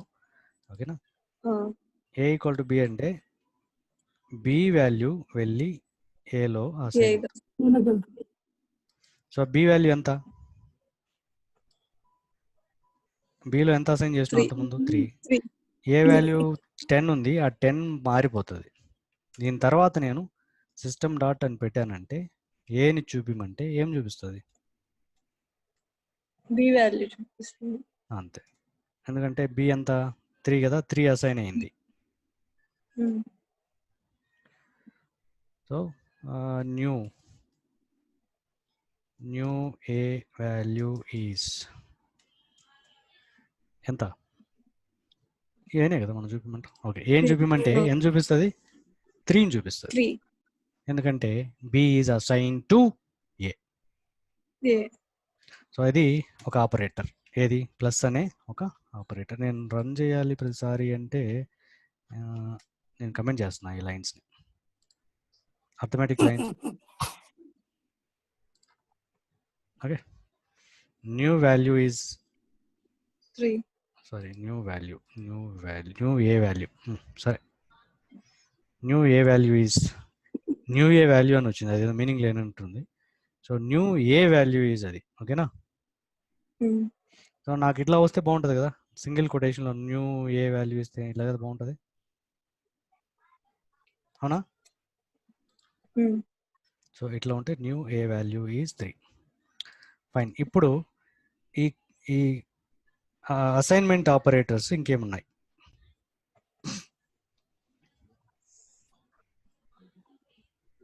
జనరల్గా అసైన్ చేయాలంటే ఏం చేస్తాం జో?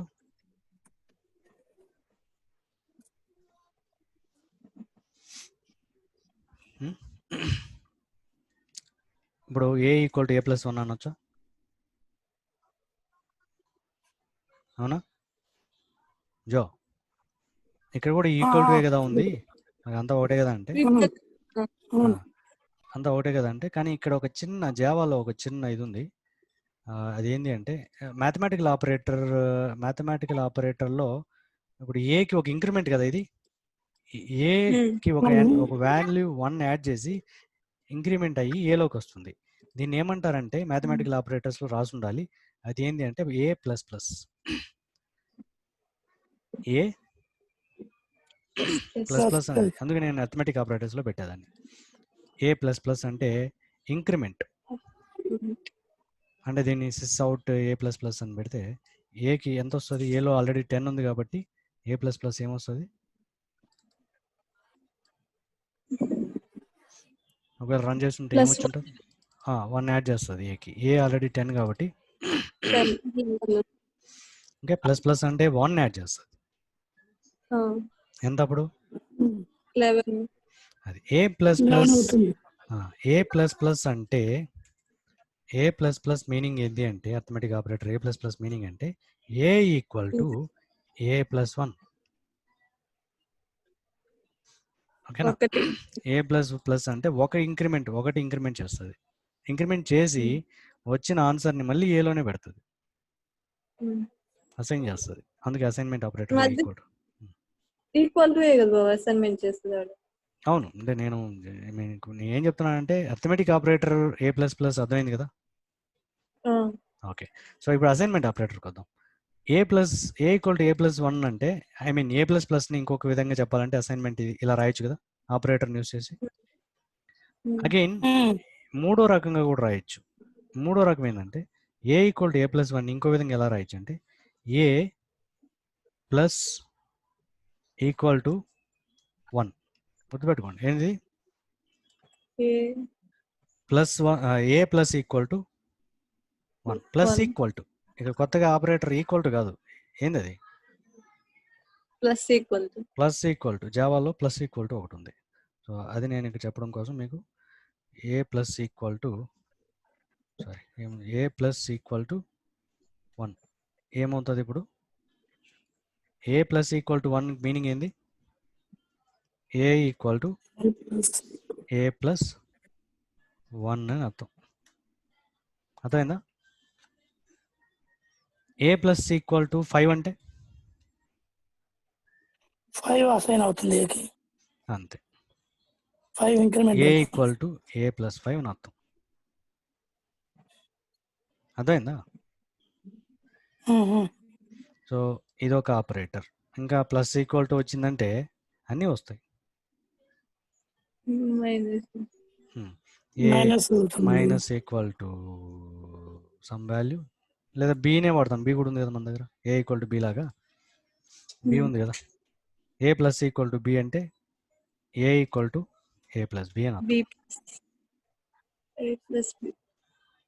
ఏ equal to A plus b. ఇక్కడ దీనికి మీనింగ్ ఏంది? బిలో 3 ఉంది. A equal to A minus b. A minus b అని అర్థం. అంటే ఏ మైనస్ బిని చేస్తుంది. ఇక్కడ మనం ఏ మైనస్ బిని చేస్తుంది చేసి మనం డిఫ్ అనే దాంట్లో పెట్టాం కదా, ఇక్కడ ఏలో పెట్టి ఏలోనే పెట్టేస్తుంది, ఏలోనే రీప్లేస్ చేస్తుంది. అది a plus a minus equal to b అంటే a into equal to okay equal to b అంటే ఏం మీనింగ్?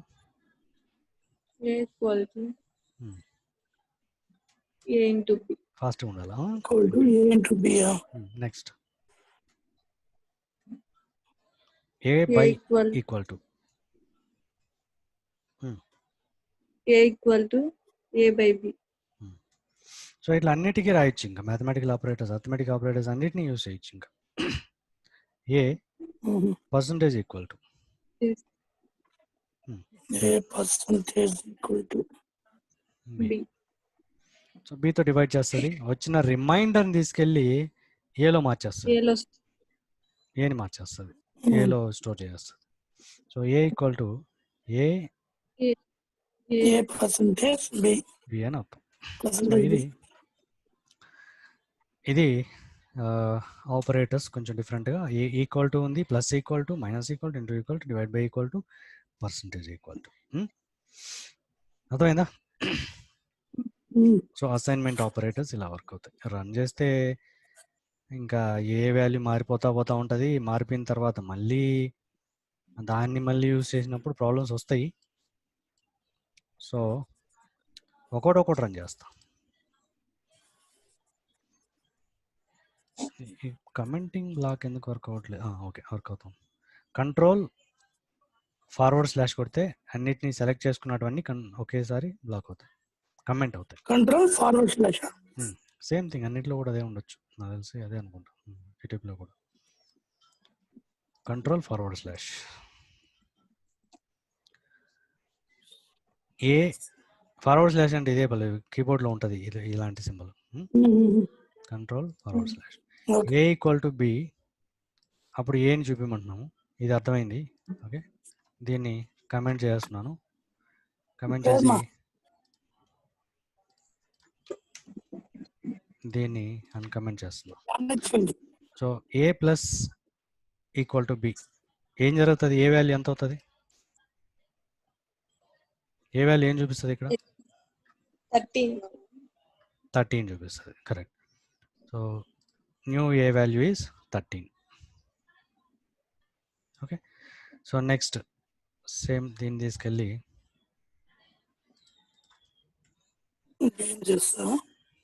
ఏ మైనస్ దేనికి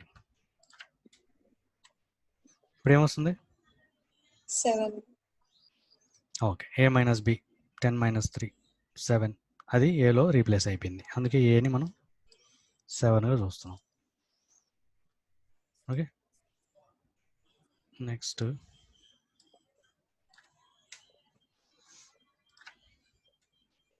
నా కన్సోల్లో ఇప్పుడు ఏమొస్తుంది?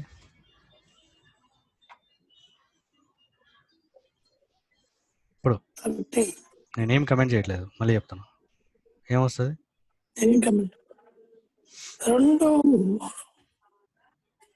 ఏం జరిగింది? కింద ఇక్కడ ఏమొచ్చింది? మీరు చెప్పినట్టే 7 వచ్చింది. 7 ఏలోకి వచ్చేసింది. ఇప్పుడు దీన్ని క్యాల్కులేట్ చేసేప్పుడు మీరు ఏ వాల్యూ ఏది ఫీల్ అవ్వాలి? 7 అండి.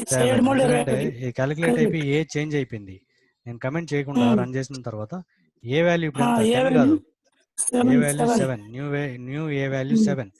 7 star equal to b. B అంటే 21. So 7 into 3 21.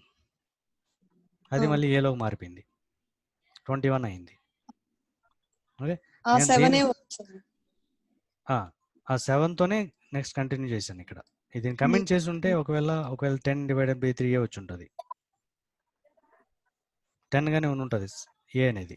కానీ ఏ వాల్యూ 7 ఎందుకు అయింది? ఇక్కడ మారిపోయింది కాబట్టి, మైనస్ చేసేసాం కాబట్టి. ఇప్పుడు దీన్ని రెండింటిని కమెంట్ చేయకుండా నెక్స్ట్ది అన్కమెంట్ చేస్తే, అంటే ఇప్పుడు ఇది 7 అవుతుంది. ఆ 7 యూస్ చేసుకొని ఇక్కడ 7 3 21 అయింది. ఇప్పుడు నేను ఇక్కడ మళ్ళీ దీనికి కూడా డివిజన్ కూడా చేయాలనుకున్నప్పుడు ఏం జరుగుతుంది?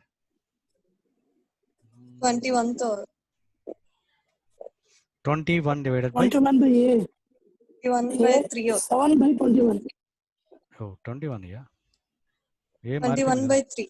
ఎంత అవుతుంది? 3తో ఎన్నిసార్లు పోతుంది? 7 టైమ్స్. 7 ఆన్సర్ మళ్ళీ ఈ లైన్లో న్యూ ఏ వాల్యూ 7 ఉంటుంది, మళ్ళీ 7 వచ్చేసింది. ఓకే, సో నేను ఆ 7 అలాగే యూజ్ చేసి, అందుకే నేను కమెంట్ ఏంటది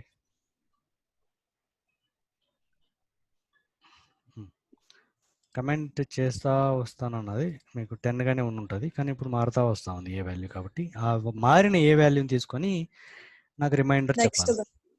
నెక్స్ట్ దానికి రిమైండర్ చెప్పాలి. ఏమొచ్చింది ఇక్కడ? ఏ వాల్యూ ఏముంటుంది అప్పుడు? ఎక్కడికి వచ్చేసరికి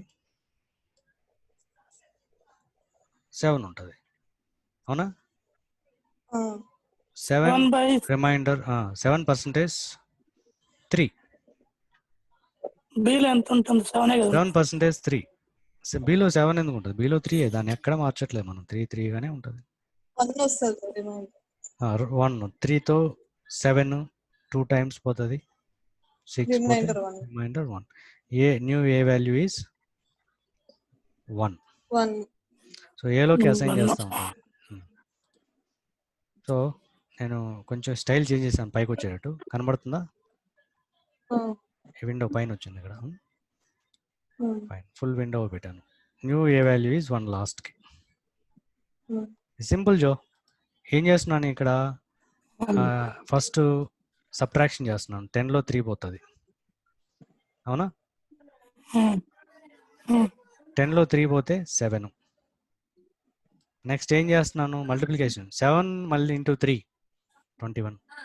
21 divided by 7, sorry 21 divide by 3 7. ఆ 7 మళ్ళీ రిమైండర్ 3తో రిమైండర్ వస్తుంది. 3 2 సరిపోతుంది కాబట్టి 1. సో అట్లా వచ్చే వాల్యూని కంటిన్యూ చేస్తూ వెళ్ళాను. ఏ వాల్యూ మారిపోతా వెళ్తుంది, ఎందుకంటే లెఫ్ట్ సైడ్ ఏది ఉందో దాంట్లో అసైన్ అయిపోతా వెళ్తుంది. ఎందుకు డెసిమల్ తీసుకోవట్లేదు? డివిజన్ అంటే 3తో డివైడ్ చేసినప్పుడు 3 టైమ్స్ పోతుంది కదా, 3 టైమ్స్ పోయి మనకు 3 పాయింట్ సంథింగ్ ఏదో రావాలి, అంతే కదా?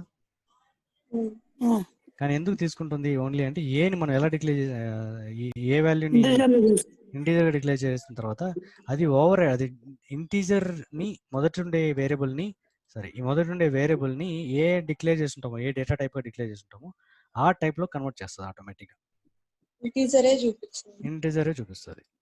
అదే నేను కొంచెం మార్చాలి అంటే ఏ ఈజ్ ఏ ఫ్లోట్ అంట, పెట్టి ఏ పెట్టేస్తాను, ఏడ తీసేస్తాను. ఓకే, తీసేసాను, ఏని ఫ్లోట్లో పెట్టాను. ఇప్పుడు ఏం జరగాలి జనరల్గా? కానీ ఫ్లోట్ లో 10 పెట్టావు కదా, 10.5 ఏదో మెన్షన్ చేయాలి కదా. పాయింట్ 10 కూడా ఫ్లోటే. 10 అంటే కూడా ఇంటీజర్ కూడా ఒక నంబరే, ఫ్లోట్ నంబరే. అందుకే ఇక్కడ నేను ఒకవేళ పాయింట్ పెట్టి నాకు 10.8 ఉంది అంటే ఇప్పుడు ఎర్రర్ వస్తుంది, ఇది డబుల్గా తీసుకుంటాను, అప్పుడు ఎఫ్ పెట్టాలి. కానీ 10 అన్నప్పుడు ఇక్కడ ఏం ఎర్రర్ రాదు. ఎందుకు రాదు? There is no decimal. Decimal point ఉంటే డబుల్గా తీసుకుంటుంది కాబట్టి ప్రాబ్లం. కానీ ఇక్కడ డెసిమల్ పాయింట్ లేదు, సో మనం ఎఫ్ పెట్టాల్సిన అవసరం లేదు. ఓకే, కానీ రన్ చేసినప్పుడు ఏం జరిగింది, మనకు ఫుల్ వాల్యూ చూపించింది.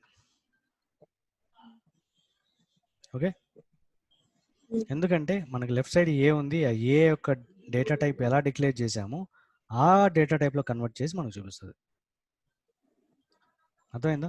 ఇప్పుడు దీన్ని బట్టి మనకు రిమైండర్ ప్లస్ ఎన్నిసార్లు పోయిందో తెలియాలన్నప్పుడు మనం ఇంటిగా డిక్లేర్ చేసుకోవడమే బెస్ట్. లేదా ఎగ్జాక్ట్గా మనకు ఒక పాయింట్స్తో పాటు వాల్యూ కావాలంటే ఆ ఏని మనం ఫ్లోట్లో పెట్టుకోవాలి. ఓకే, ప్రాక్టీస్ చేయండి, మీకు ఇంకా ఏదైనా డౌట్స్ ఉంటే చూద్దాం. ఏంది ఇది next? Comparison. So comparison operators జనరల్గా కంపారిజన్ ఆపరేటర్స్ అంటే ఏముంటాయి, కంపేర్ చేసేటివి, అంతేనా? సో ఏముంటాయి కంపేర్ చేయడానికి? 4 minutes ఉంది, కట్ అయిపోతుంది. ఓకే, కంపారిజన్ ఆపరేటర్స్లో మనం ఈక్వలా కాదా చెక్ చేస్తాం, నాట్ ఈక్వలా కాదా చెక్ చేస్తాం, గ్రేటరా కాదా చెక్ చేస్తాం, లెస్సా కాదా చెక్ చేస్తాం, ఇవన్నీ కదా కంపారిజన్లో వచ్చేది. Okay, greater than, less than, greater than or equal to, less than or equal to, ఓకేనా, ఇవి వస్తాయి. సో ఈక్వల్ టు అంటే ఇక్కడ జావాలో ఏ అనేది బి అనేది రెండు ఈక్వలా కాదా చెక్ చేయాలి అంటే మనకు డబుల్ ఈక్వల్ టు పెట్టాలి. మనకు దాంట్లో లాగా ఒక ఈక్వల్ టుతో కుదరదు. ఒక ఈక్వల్ టు పెడితే మీనింగ్ ఏంది? బి వాల్యూ ఏలోకి అది అసైన్మెంట్ ఆపరేటర్. ఓకేనా, ఈక్వల్ టు లేదా చెక్ చేయడం కోసం రెండు ఈక్వల్ టు ఉంటాయి, డబుల్ ఈక్వల్ టు ఉంటుంది. అలాగే నాట్ ఈక్వల్ టు అంటే ఏంది? ఏ బి ఈక్వల్ కాదా అనే క్వశ్చన్ అడిగినప్పుడు నాట్ ఈక్వల్ టు అంటే ఏంటిది?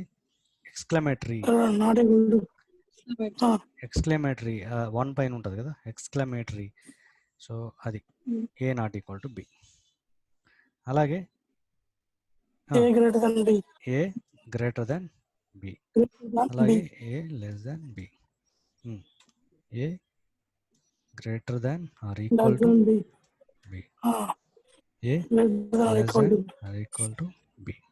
సో ఇది బేసిక్గా ఉండే కంపారిజన్ ఆపరేటర్స్. ఈ రిటర్న్ చేసేటివి ఏం రిటర్న్ చేస్తాయి ఇంతకీ? బులియన్ ట్రూ ఆర్ ఫాల్స్ అన్న? True or false. రెండు ఈక్వల్ అయితే ట్రూ, లేదంటే ఫాల్స్. రెండు ఈక్వల్గా లేకపోతే ట్రూ, లేదంటే ఫాల్స్. ఏ గ్రేటర్ నెంబర్ అయితే లేదా ఫాల్స్. ట్రూ. ఏ లెస్ నెంబర్ అయితే, నెంబర్ అయితే ఏ చిన్నదైతే ట్రూ, లేదంటే ఫాల్స్. ఏ పెద్దది లేదా ఈక్వల్ టు అయితే ట్రూ, లేదంటే ఫాల్స్. ఏ చిన్నది లేదా సమానం అయితే ట్రూ, ట్రూ, లేదంటే ఫాల్స్. 1 or 0 కాదు, ట్రూ ఆర్ ఫాల్సే ఉంటాయి ఇక్కడ. ఓకేనా? సో ఇవి సిస్ అవుట్ పెడితే మనకు system dot out dot print అని పెడితే అన్నిటికీ సరిపోతుంది. ప్రింట్ చేయాలంటే, చూడాలంటే.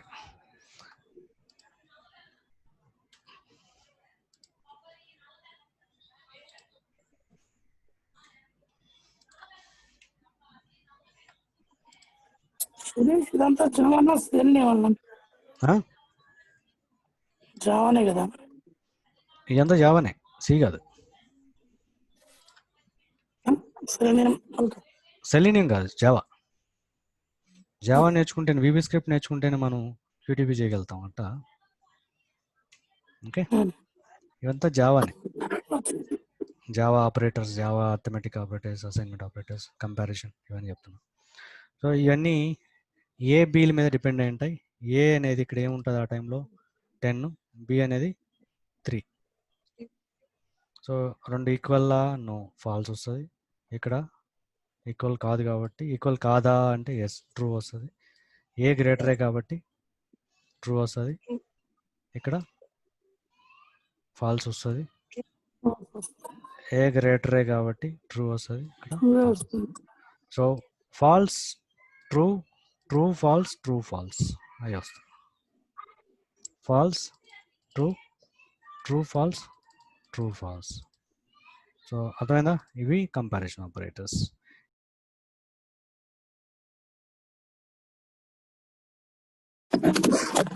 లాజికల్ అంటే ఏంటి? ఎక్కడ వాడతాం? అండ్ ఎక్కడ వాడతాం ఎక్కువగా? And, or, not.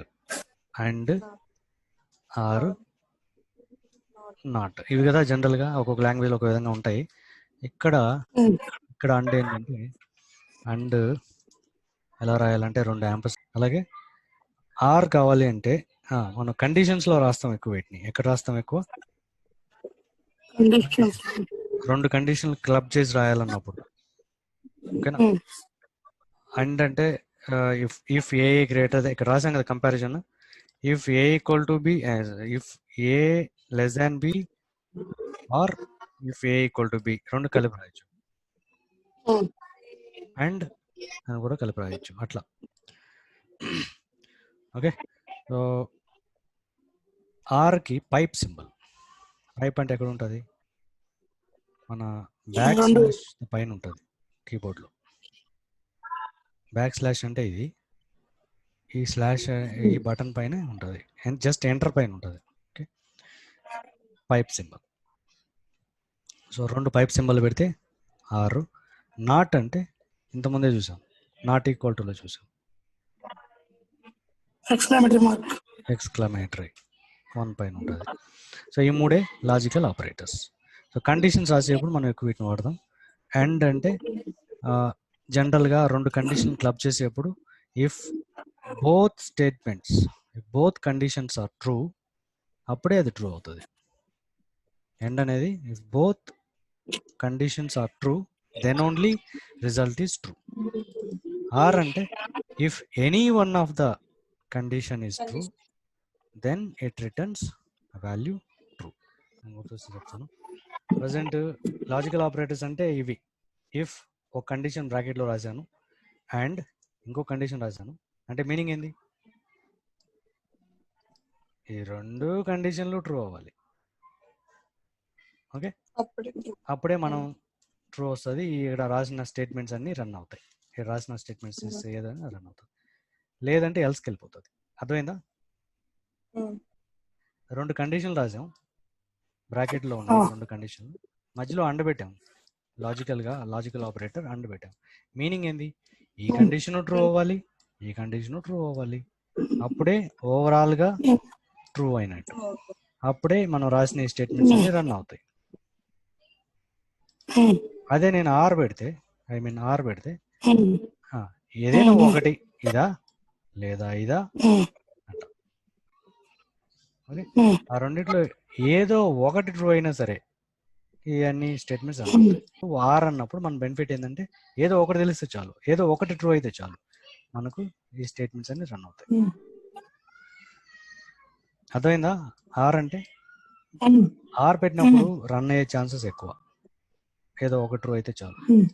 Okay, so ఇంకా ఈ అండ్ ఎప్పుడు అదే ఆర్ కాకుండా నాట్ ఎప్పుడు వాడతాము అంటే చెప్పండి, నాట్ ఎప్పుడు వాడతాం అంటే కండిషన్ ఏ గ్రేటర్ దాన్ బి అని పెట్టాను అనుకున్నాం. మీనింగ్ ఏంది? ఏ పెద్దదైనప్పుడు, ఏ పెద్ద నెంబర్ అయినప్పుడు ఇది ట్రూ అవుతుంది, అవునా? ఏ పెద్ద నెంబర్ అయినప్పుడు ఇది ట్రూ అవుతుంది. అప్పుడు నేను అలా కాకుండా దాన్ని వచ్చిన ఆన్సర్ని మళ్ళీ నేను ఇక్కడ నాట్ పెట్టాను అనుకో, బ్రాకెట్ ముందర వస్తుంది. అది వచ్చిన ట్రూని మళ్ళీ ఏం చేస్తున్నాను ఇక్కడ,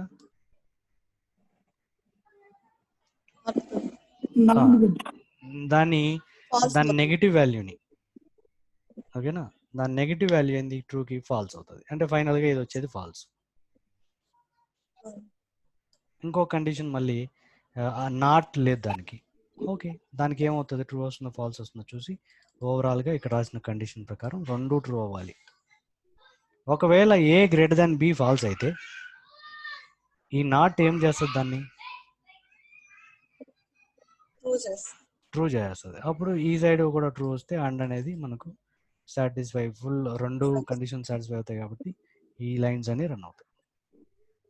సో అట్లా దీన్ని ఎలా చదవాలి, if not A greater than B and something ఇక్కడ సి గ్రేటర్ దాన్ డి అనుకున్నాను, ఇంకోటి ఏదో ఉంది. So if not A greater than B and C greater than D do all this. అర్థమైందా నాట్ ఎలా వాడతాం అనేది?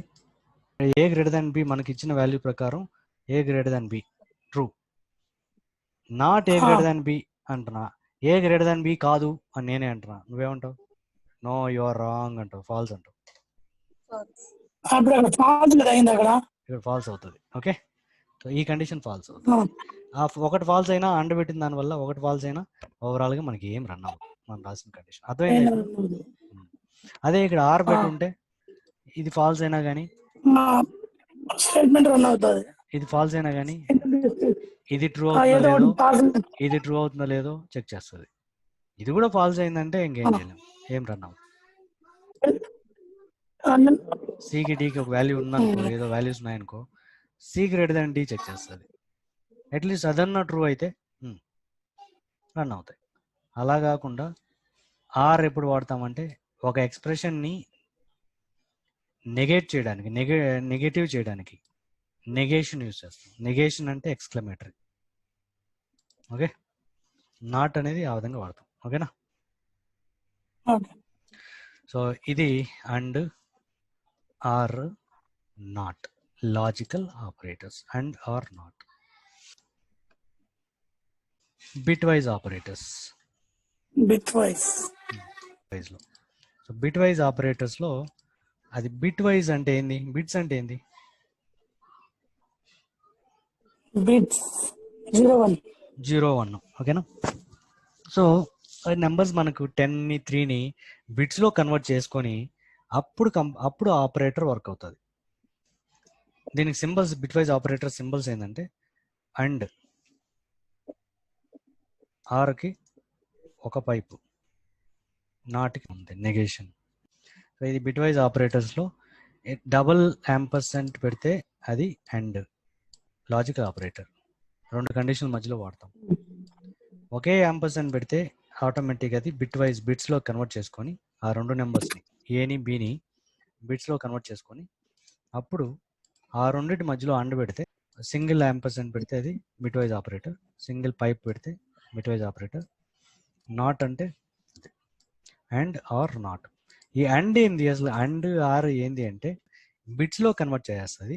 బిట్స్ అంటే binary numbers. So binary numbers ఎలా చేయాలి అంటే, సో ఇప్పుడు ఒక నెంబర్ 10 ఉంది. ఇప్పుడు 10కి బైనరీ సిస్టమ్ ఎట్లా కనుక్కోవాలి? 2తో డివైడ్ చేయాలి. 2 5 10, పోతే రిమైండర్ ఎంత? 0. మళ్ళీ 2తో డివైడ్ చేయాలి. 2 2 పోతుంది, పోతే రిమైండర్ ఎంత? 1. మళ్ళీ 2తో చేయాలి. 2 1 2, పోతే రిమైండర్ ఎంత? 0. మళ్ళీ 2తో చేయాలి. 2 0 వచ్చే వరకు. 2 0 0, పోతే రిమైండర్ ఎంత? సో ఇక్కడ నుంచి అప్వర్డ్స్ తీసుకోవాలి. అంటే అప్వర్డ్ అంటే కింద నుంచి చెప్పాలి. ఇది లేదు,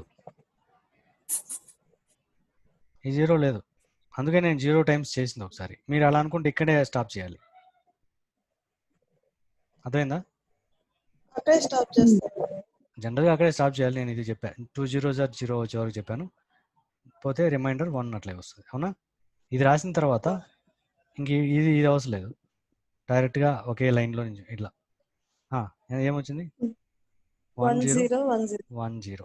ఇది దేనికి? దీని వాల్యూ ఇది బైనరీకి 10కి ఈక్వలెంట్ బైనరీ నెంబర్. జస్ట్ ఇట్లా బేస్ 2 అని పెడతాం. సో రివర్స్లో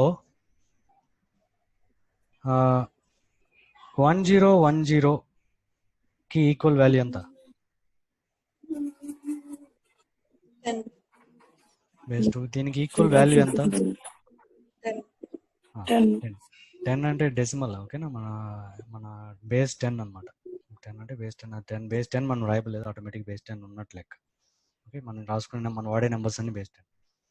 బేస్ 2 అంటే బైనరీ 1 0 1 0 ఉంటాయి, 2తో డివైడ్ చేస్తాం కాబట్టి. ఓకే, సో ఇది ఎలా మరి మీరు ఎలా డైరెక్ట్గా చెప్తారు? మనం చేసాం కాబట్టి. లేదు, మనం క్యాలిక్యులేట్ చేయాలంటే, సో 1 0 1 0ని ఎలా కన్వర్ట్ చేయాలంటే, ఇట్లా right side to left side ఇది 2 పవర్ 0, ఇది 2 పవర్ 1, ఇది 2 పవర్ 2, ఇది 2 పవర్ 3తో మల్టిప్లై చేయాలి. 2 పవర్ 0 అంటే ఎంత? 1. 2 పవర్ 1 అంటే 2. 2 పవర్ 2 4ని మళ్ళీ డబల్ చేస్తే అది ఇక్కడ వస్తుంది. 8ని డబల్ చేస్తే అట్లా వస్తుంది. అట్లా వస్తాయి. ఇప్పుడు ఏం చేయాలంటే, ఈ వాల్యూస్తో ఏం చేయమని చెప్పాను నేను? మల్టిప్లై చేయాలి ఈ వాల్యూతో. అంటే 2 పవర్ 0తో ఇది 0ని రెస్పెక్టివ్ దీన్ని 0తో మల్టిప్లై చేస్తే ఏమవుతుంది? 0 ఇంటూ 1 0 అయిపోతుంది. ఇక్కడ కూడా 0 ఇంటూ 1 0 అయిపోతుంది. అవునా? అంటే ఇంక మిగిలింది 1 ఉండే ప్లేస్లో ఉండేవి యాడ్ చేయడం అంతే. యాడ్ చేయాలి, ఫైనల్గా యాడ్ చేయాలి. 1 ఇంటూ 8 8, ఇది 0నే, ఇది 2, ఇది 0నే. వీటన్నిటిని ఏం చేయాలంటే ఫైనల్గా యాడ్ చేయాలి. ఎంత? 10. ఇట్లా మనం డెసిమల్లో కన్వర్ట్ చేయాలి. ఓకే, రివర్స్ ప్రొసీజర్ అంటే బైనరీ టు డెసిమల్లోకి. సో కన్వర్షన్ ఇది. ఇప్పుడు బిట్ వైజ్ ఆపరేటర్స్ ఎలా వర్క్ అవుతాయంటే, 10కి వాల్యూ ఎంత బిట్ వైజ్లో? బైనరీలో ఏ అనేది 10 కాబట్టి 1 0 1 0.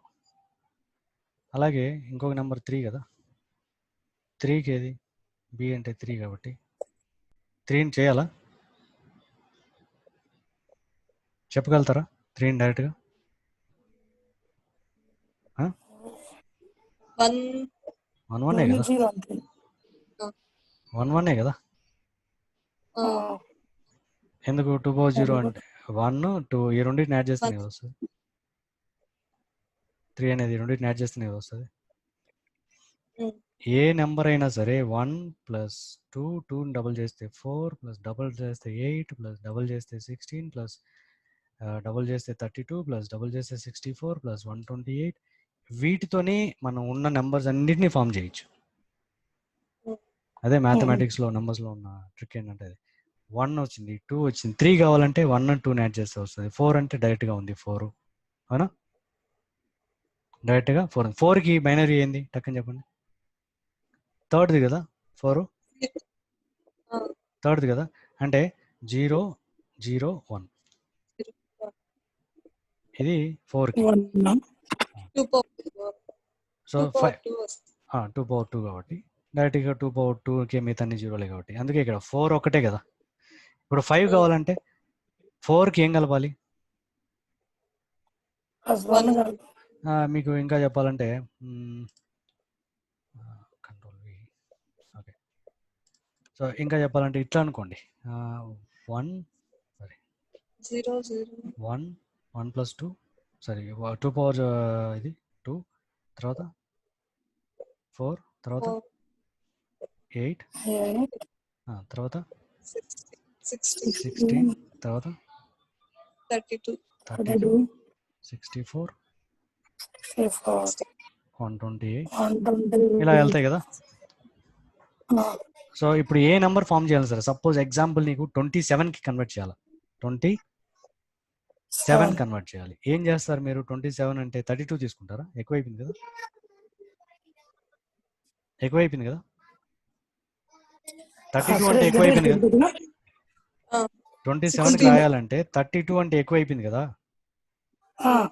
తర్వాత 16 కదా మనం తీసుకోవాల్సింది ఫస్ట్. ఒకవేళ 16 తీసుకున్నాం అనుకో, 27 రావాలంటే 16కి ఎంత కలపాలా? సరే పోనీ 8 కలిపామనుకో ఏమవుతుంది?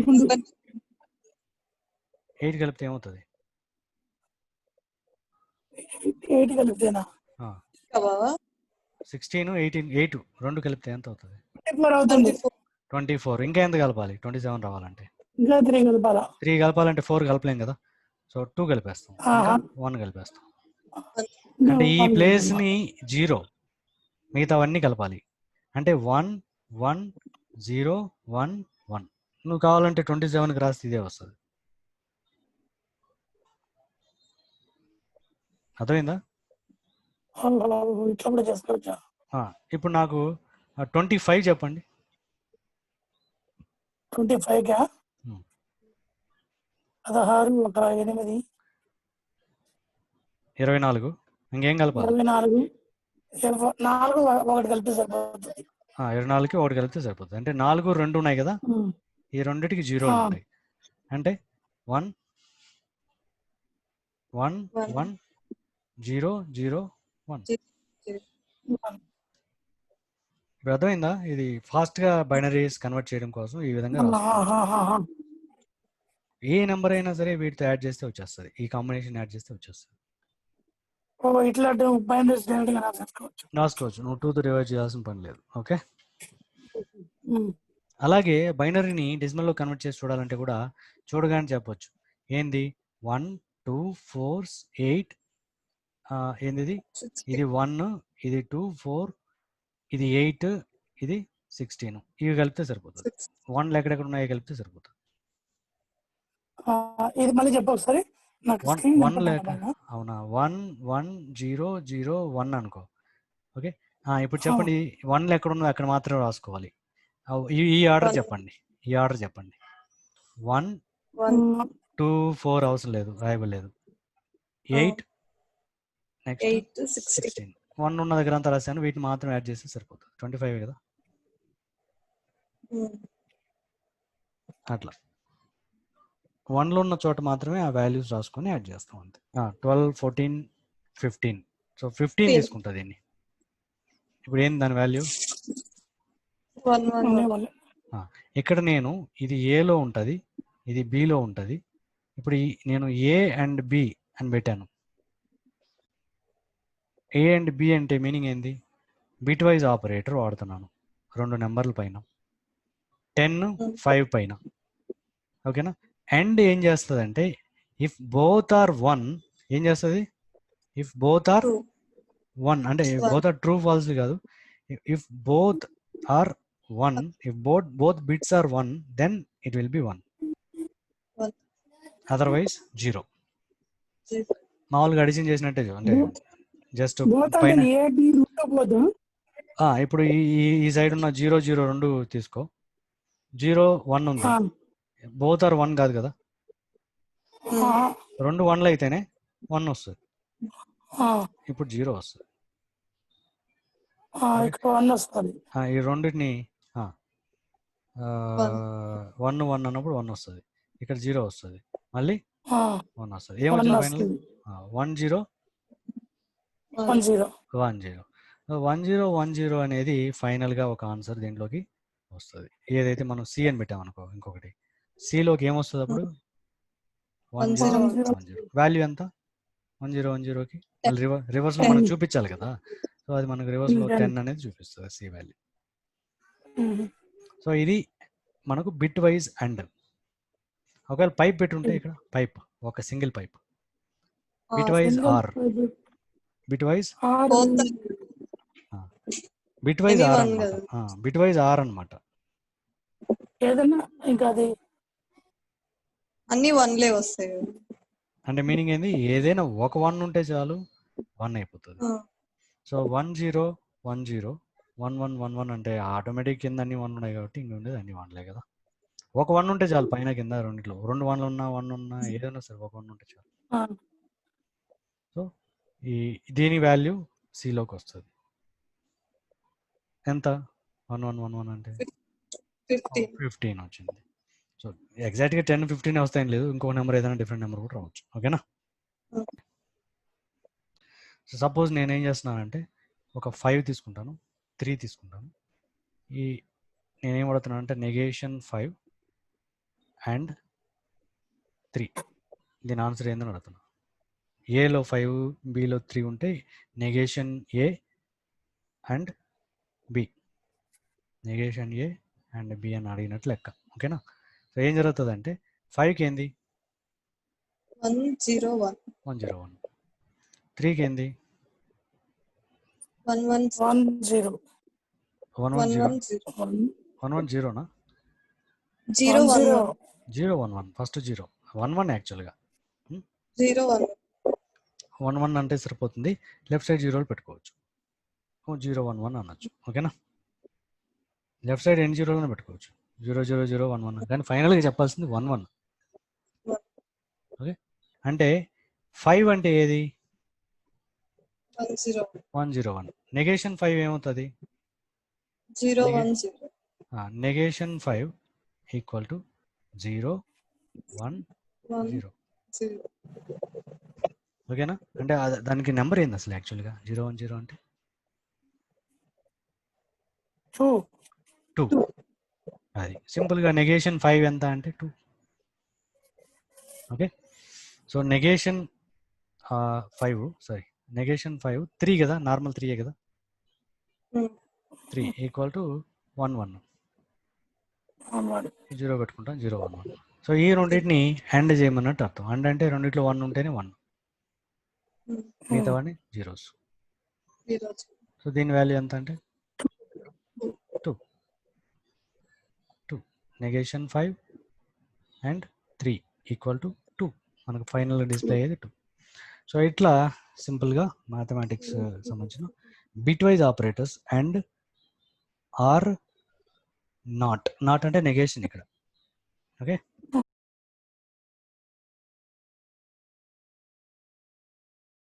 Object instantiation is nothing but creating an object for a class.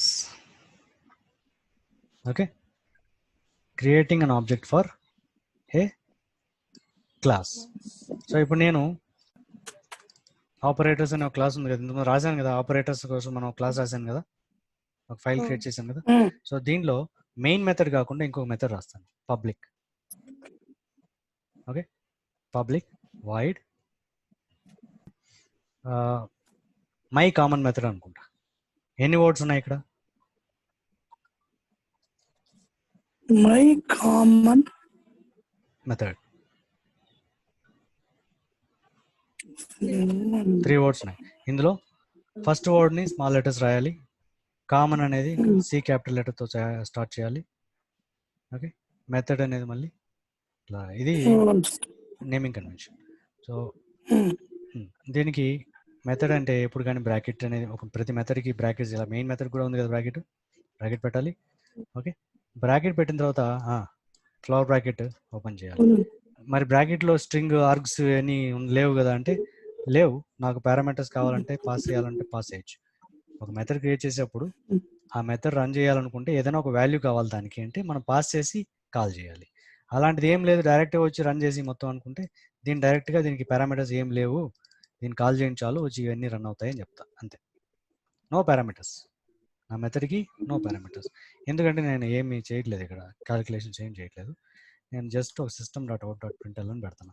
system.out.println just మీకు చెప్పడం కోసం మెథడ్ని ఎలా కాల్ చేయాలి లేదా ఒక ఆబ్జెక్ట్కి రెఫరెన్స్ ఎలా క్రియేట్ చేయాలని చెప్తున్నా, ఇన్స్టాన్షియేషన్ చెప్తున్నా.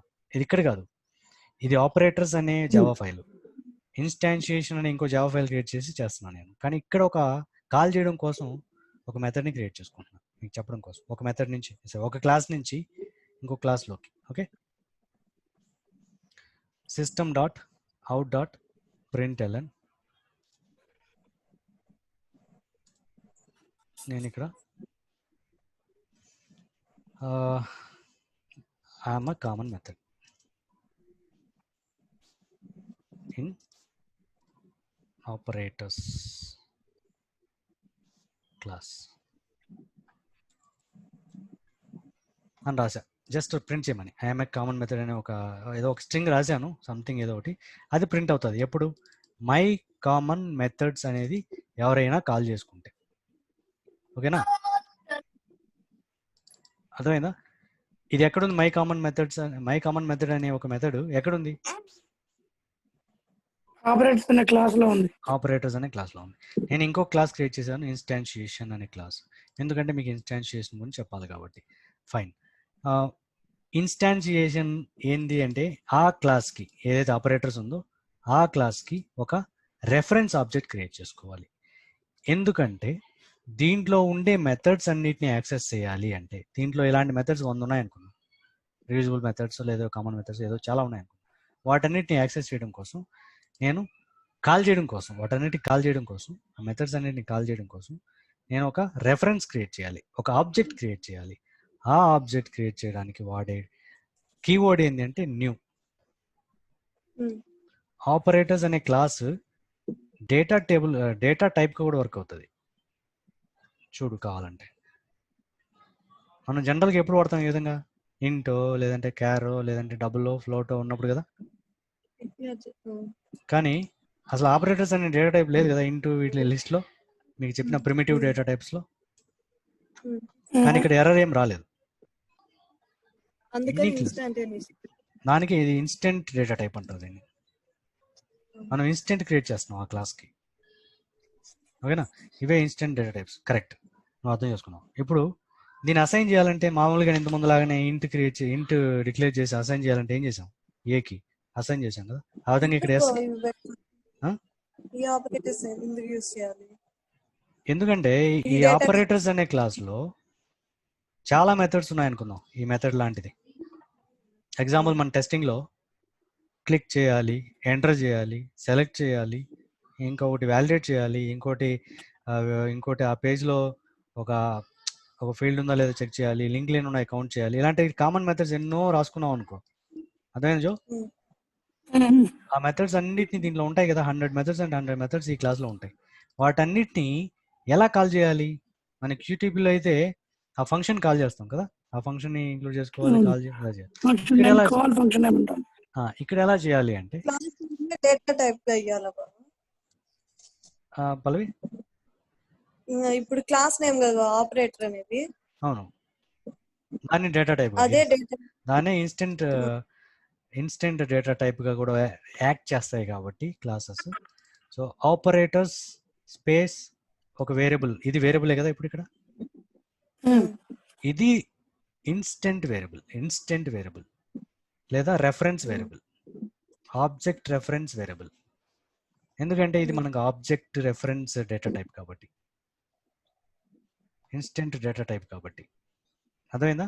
నేను ఎస్ అని కాదు, జనరల్గా చెప్పాలంటే దాన్ని కామన్ ఆపరేషన్స్ అని ఒక పేరు పెట్టుకుంటా.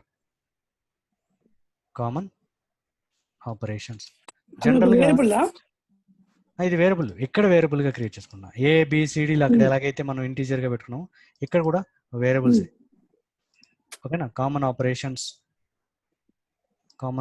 అని పెట్టా పేరు. నేమింగ్ కన్వెన్షన్ కూడా నేను అనుకున్నట్టే ఇచ్చాను. ఓకేనా ఆబ్జెక్ట్కి. ఫైన్. ఇప్పుడు అసైన్ చేయాలి కదా. డిక్లేర్ చేస్తే సరిపోతుందా? ఇంటి ఏ అని పెడితే సరిపోతుందా? ఏ ఈక్వల్ టు 10 అని పెట్టవలేదా?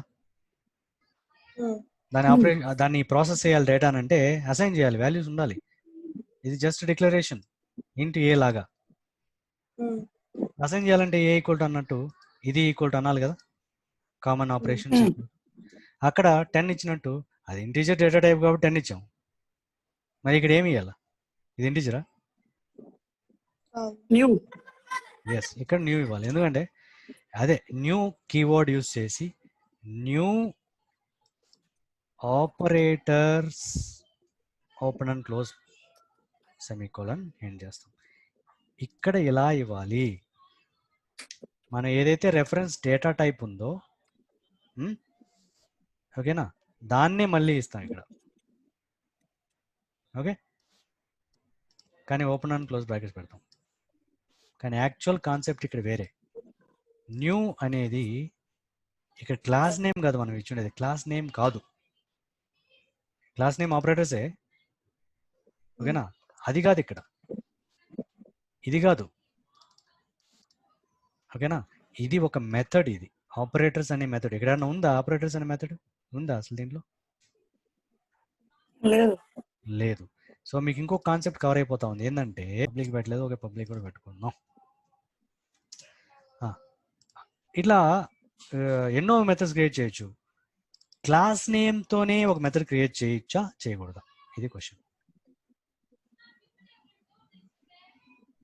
ఇది క్లాస్ నేమే కదా. ఇది యాజ్ ఇట్ ఈస్గా క్లాస్ నేమ్ కూడా ఇవ్వచ్చా మెథడ్లో? అన్ని మెథడ్స్లో ఒక మెథడ్కి ఇవ్వచ్చు. కన్స్ట్రక్టర్ అంటారు దీన్ని. సేమ్ నేమ్ క్లాస్ నేమే ఇచ్చి ఉంటే ఆ మెథడ్ని మెథడ్ అని పిలవకుండా కన్స్ట్రక్టర్ అని పిలుస్తాం. అంతే, సింపుల్. ఓకేనా. సో మనము ఇక్కడ క్రియేట్ చేసేప్పుడు ఆ క్లాస్కి ఒక ఆబ్జెక్ట్ క్రియేట్ చేసేప్పుడు class data type, I mean ఏంటది, reference, class reference data type, instant data type. ఓకేనా, equal to instant data type. ఒక నేమ్ మన ఇష్టం వచ్చిన user defined identifier common operations అని పెట్టాను. దాన్ని అసైన్ చేసేటప్పుడు ఈక్వల్ టు న్యూ అనే కీవర్డ్తో అసైన్ చేయాలి. స్పేస్ మనం కాల్ చేసేది ఏంది ఇక్కడ? New constructor. ఇది పర్ఫెక్ట్గా చెప్పాలంటే డెఫినేషన్, ఇన్స్టాన్షియేషన్ చేయాలంటే సింటాక్స్ ఇది. New constructor. కన్స్ట్రక్టర్ ఇక్కడ ఉంది, ఓకేనా. లేకపోతే నేను రాసినప్పుడు లేదు కదా, లేదు. ఇప్పుడు ఎర్రర్ వస్తుందంటే రాదు. కన్స్ట్రక్టర్ ప్రతి క్లాస్కి కనబడకుండా ఉంటుంది, ఇన్విజిబుల్గా ఉంటుంది. ఒక కన్స్ట్రక్టర్ ఒక క్లాస్ రాయాల్సిన అవసరం లేదు. అవసరం ఉంటే రాసుకోవచ్చు. కన్స్ట్రక్టర్ ఎందుకు ఉపయోగపడుతుంది, దాని బెనిఫిట్స్ ఏంటో తెలుసుకుంటే అలాంటి అవసరం వచ్చినప్పుడు రాసుకోవచ్చు కన్స్ట్రక్టర్ని.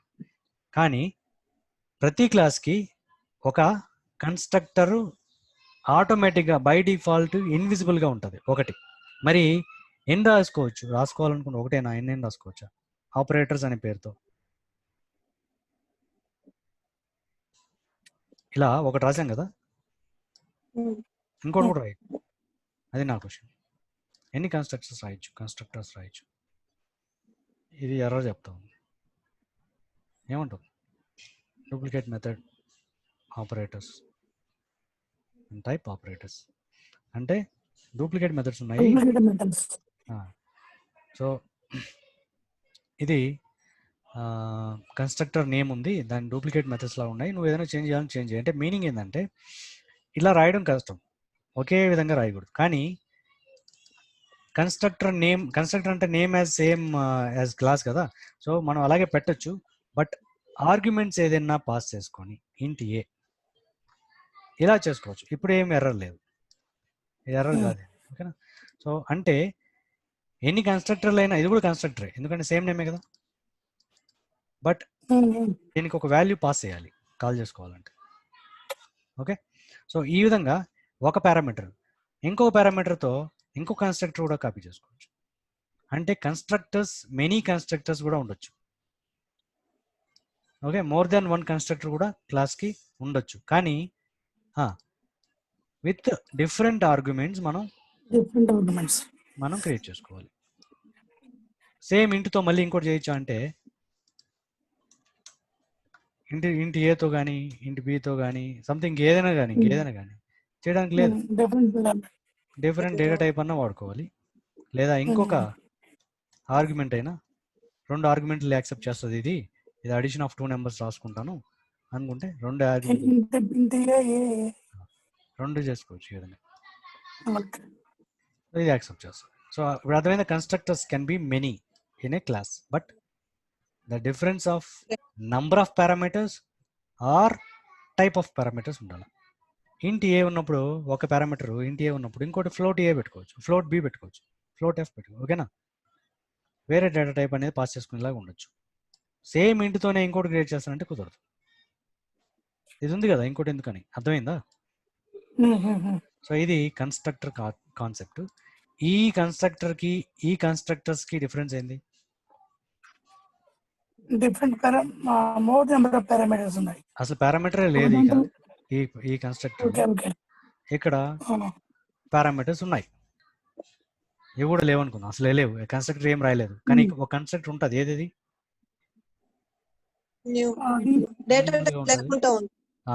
డేటా ఏం పాస్ చేయకుండా, అంటే with no arguments, with no parameters అది ఉంటుంది. అందుకే ఇక్కడ మనకి ఎర్రర్ రాలేదు. అవునా? కన్స్ట్రక్టర్ ఇప్పుడు నేను ఆపరేటర్స్ ఆఫ్ బ్రాకెట్లో నేను ఒక వాల్యూ పాస్ చేస్తాను, ఇప్పుడు ఎర్రర్ వచ్చింది, నువ్వు రాసింది రాంగ్ అంటుంది. ఇట్లా కూడా ఇన్స్టాన్షియేట్ చేయొచ్చు వాల్యూ పాస్ చేసి. ఇప్పుడు అంటే ఒక ఆర్గ్యుమెంట్ పాస్ చేస్తున్నప్పుడు ఒక ఆర్గ్యుమెంట్ లేకుండా 2 ఆర్గ్యుమెంట్స్ ఉంటే ఇది ఉంటే అప్పుడు ఎర్రర్, ఎందుకంటే ఒక ఆర్గ్యుమెంట్ లేదు అక్కడ అని చూస్తాం. ఆ మెథడ్ మనం మెథడ్ పిలవకూడదు, ఏం పిలవాలి దాన్ని? కన్స్ట్రక్టర్. అర్థమైందా కన్స్ట్రక్టర్ కి మెథడ్ కి డిఫరెన్స్? ఒక క్లాస్ లో కన్స్ట్రక్టర్ ఉంటుంది, కన్స్ట్రక్టర్ కి డెఫినేషన్ ఏం చెప్పొచ్చు? Same class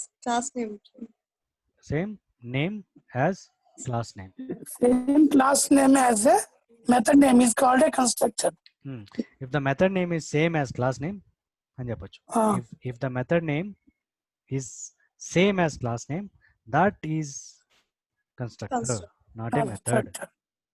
If method name is మనం మెథడ్ అని చెప్పొచ్చు. ఓకే, మెథడ్ నేమ్ ఈజ్ అనొచ్చు, method name is same as class name, that is constructor.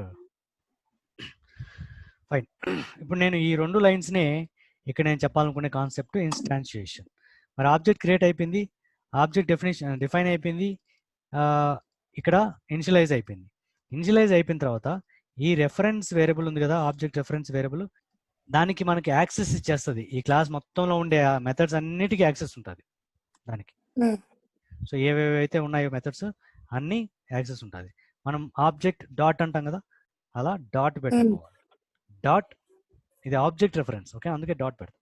Dot పెట్టినప్పుడు ఇలా ఈక్వల్స్ ఏ వస్తాయి, బై డిఫాల్ట్ అన్నిటికీ ఉంటాయి ఇవి, ఓకేనా. ఇక్కడ దాంతోపాటు మనం రాసిన మెథడ్స్ అన్నీ కూడా ఉంటాయి ఇక్కడ, డిఫాల్ట్ మెథడ్స్తో పాటు. ఇదే కదా మనం రాసిన ఒకే ఒక మెథడ్, ఏంది అక్కడ దాన్ని ఎంటర్ కొడతాం. సో దాన్ని సెలెక్ట్ చేసాం అంటే ఇది calling a method from class which is already instantiated in this class,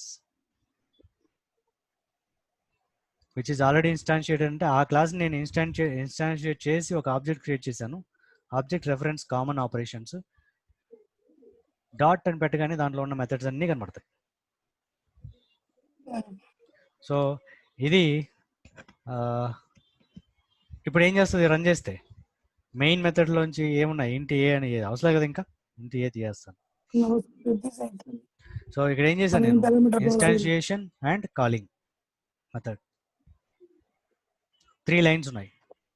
run చేస్తే ఏం రన్ అవుతుంది, మై మెథడ్స్లోకి వెళ్ళి రన్ అవుతుంది, నెక్స్ట్ క్లాస్లో ఉండే మెథడ్ రన్ అవుతుంది, అంతేనా, ఇంకో క్లాస్లో ఉండే మెథడ్ రన్ అవుతుంది. సో రన్ చేస్తున్నాను, I am a common method in operators class అని రాస్తున్నాం కదా అక్కడ, అది ప్రింట్ అయింది.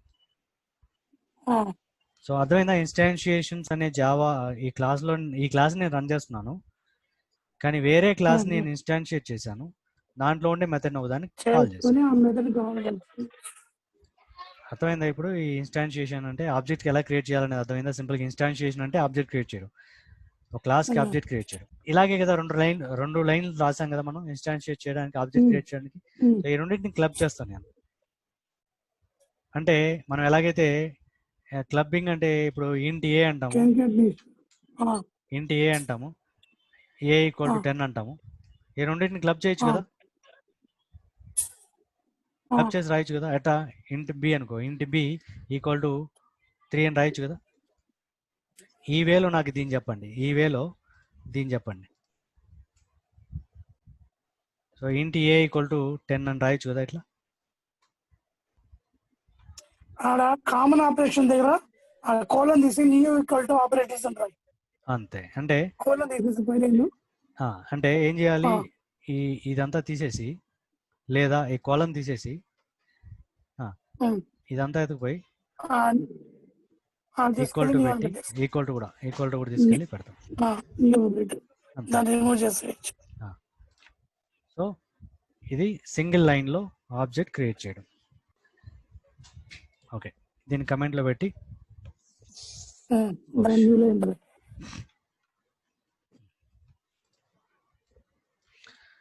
సో ఎలా క్రియేట్ చేయాలి? ఆపరేటర్స్ మనం కంట్రోల్ స్పేస్ కొట్టామంటే 4-5 లెటర్లు టైప్ చేసి కంట్రోల్ స్పేస్ కొడితే ఏం క్లాసులు ఉన్నాయి మన దగ్గర అన్ని కనబడతాయి. కంట్రోల్ స్పేస్ కొట్టామంటే కంట్రోల్ ఫార్వర్డ్ స్లాష్ కొడితే కమెంట్ అని చెప్పాను కదా. ఇప్పుడు కంట్రోల్ స్పేస్ కొడితే ఏమేమి క్లాసెస్ ఉన్నాయో అన్ని కనబడతాయి. ఒకటే ఇక్కడ మనకు కావాల్సింది ఇదే కదా, ఆపరేటర్సే కదా. ఎక్కడుందో కూడా చూపిస్తాం, టెస్ట్ కేసెస్ అనే ఫోల్డర్ లో ఉంది. అంటే ఏంటది ఏమంటారు దాన్ని, టెస్ట్ డాట్ కేసెస్ అంటే ప్యాకేజ్. ఎస్, ఆ ప్యాకేజ్ లో ఉంది ఆపరేటర్స్. ఎందుకంటే ఆ ప్యాకేజ్ ఇక్కడ మనం ఏం చేస్తున్నాం, ఇక్కడ ఇంక్లూడ్ చేసుకున్నాం, అందుకని దాంట్లో ఉన్నటువంటి కనబడతాయి. ఏంది operators. So operators space common operations అని ఈక్వల్ టు న్యూ ఆపరేటర్స్. నేను కంట్రోల్ స్పేస్ కొట్టుకుంటే మళ్ళీ వస్తా. సో ఇట్లా సింగిల్ లైన్ లో కూడా రాసుకోవచ్చు. రన్ చేస్తున్నాను, సేవ్ చేస్తున్నాను. ఓకే, రన్ చేస్తున్నాను. I am a common method in operators class అని డిస్ప్లే అయింది. సో ఇది object creation for a class. Any doubt? ఇంకేం డౌట్ ఉన్నాయి ఇక్కడ? కన్ఫ్యూజన్స్ ఉన్నాయా? ఓకే, సో ఇవన్నీ reference objects, reference data types and reference objects, reference variables, reference identifiers. ఓకేనా? Variables అంటే ఐడెంటిఫైయర్స్, ఇవి మనం క్రియేట్ చేసేది. రెఫరెన్స్ ఆబ్జెక్ట్కి ఇచ్చే పేరు, మనం పెట్టే పేరు. ఓకే, డాట్ అంటే దాంట్లో ఉన్న మెథడ్స్ అన్నీ మనకు కనబడతాయి, వాటిని ఏదైనా కాల్ చేసుకోవచ్చు. సో మల్టిపుల్ మెథడ్స్ రాసి మనం ఈజీగా అర్థం చేసుకోవచ్చు ఎలా అనేది. అర్థమైందా?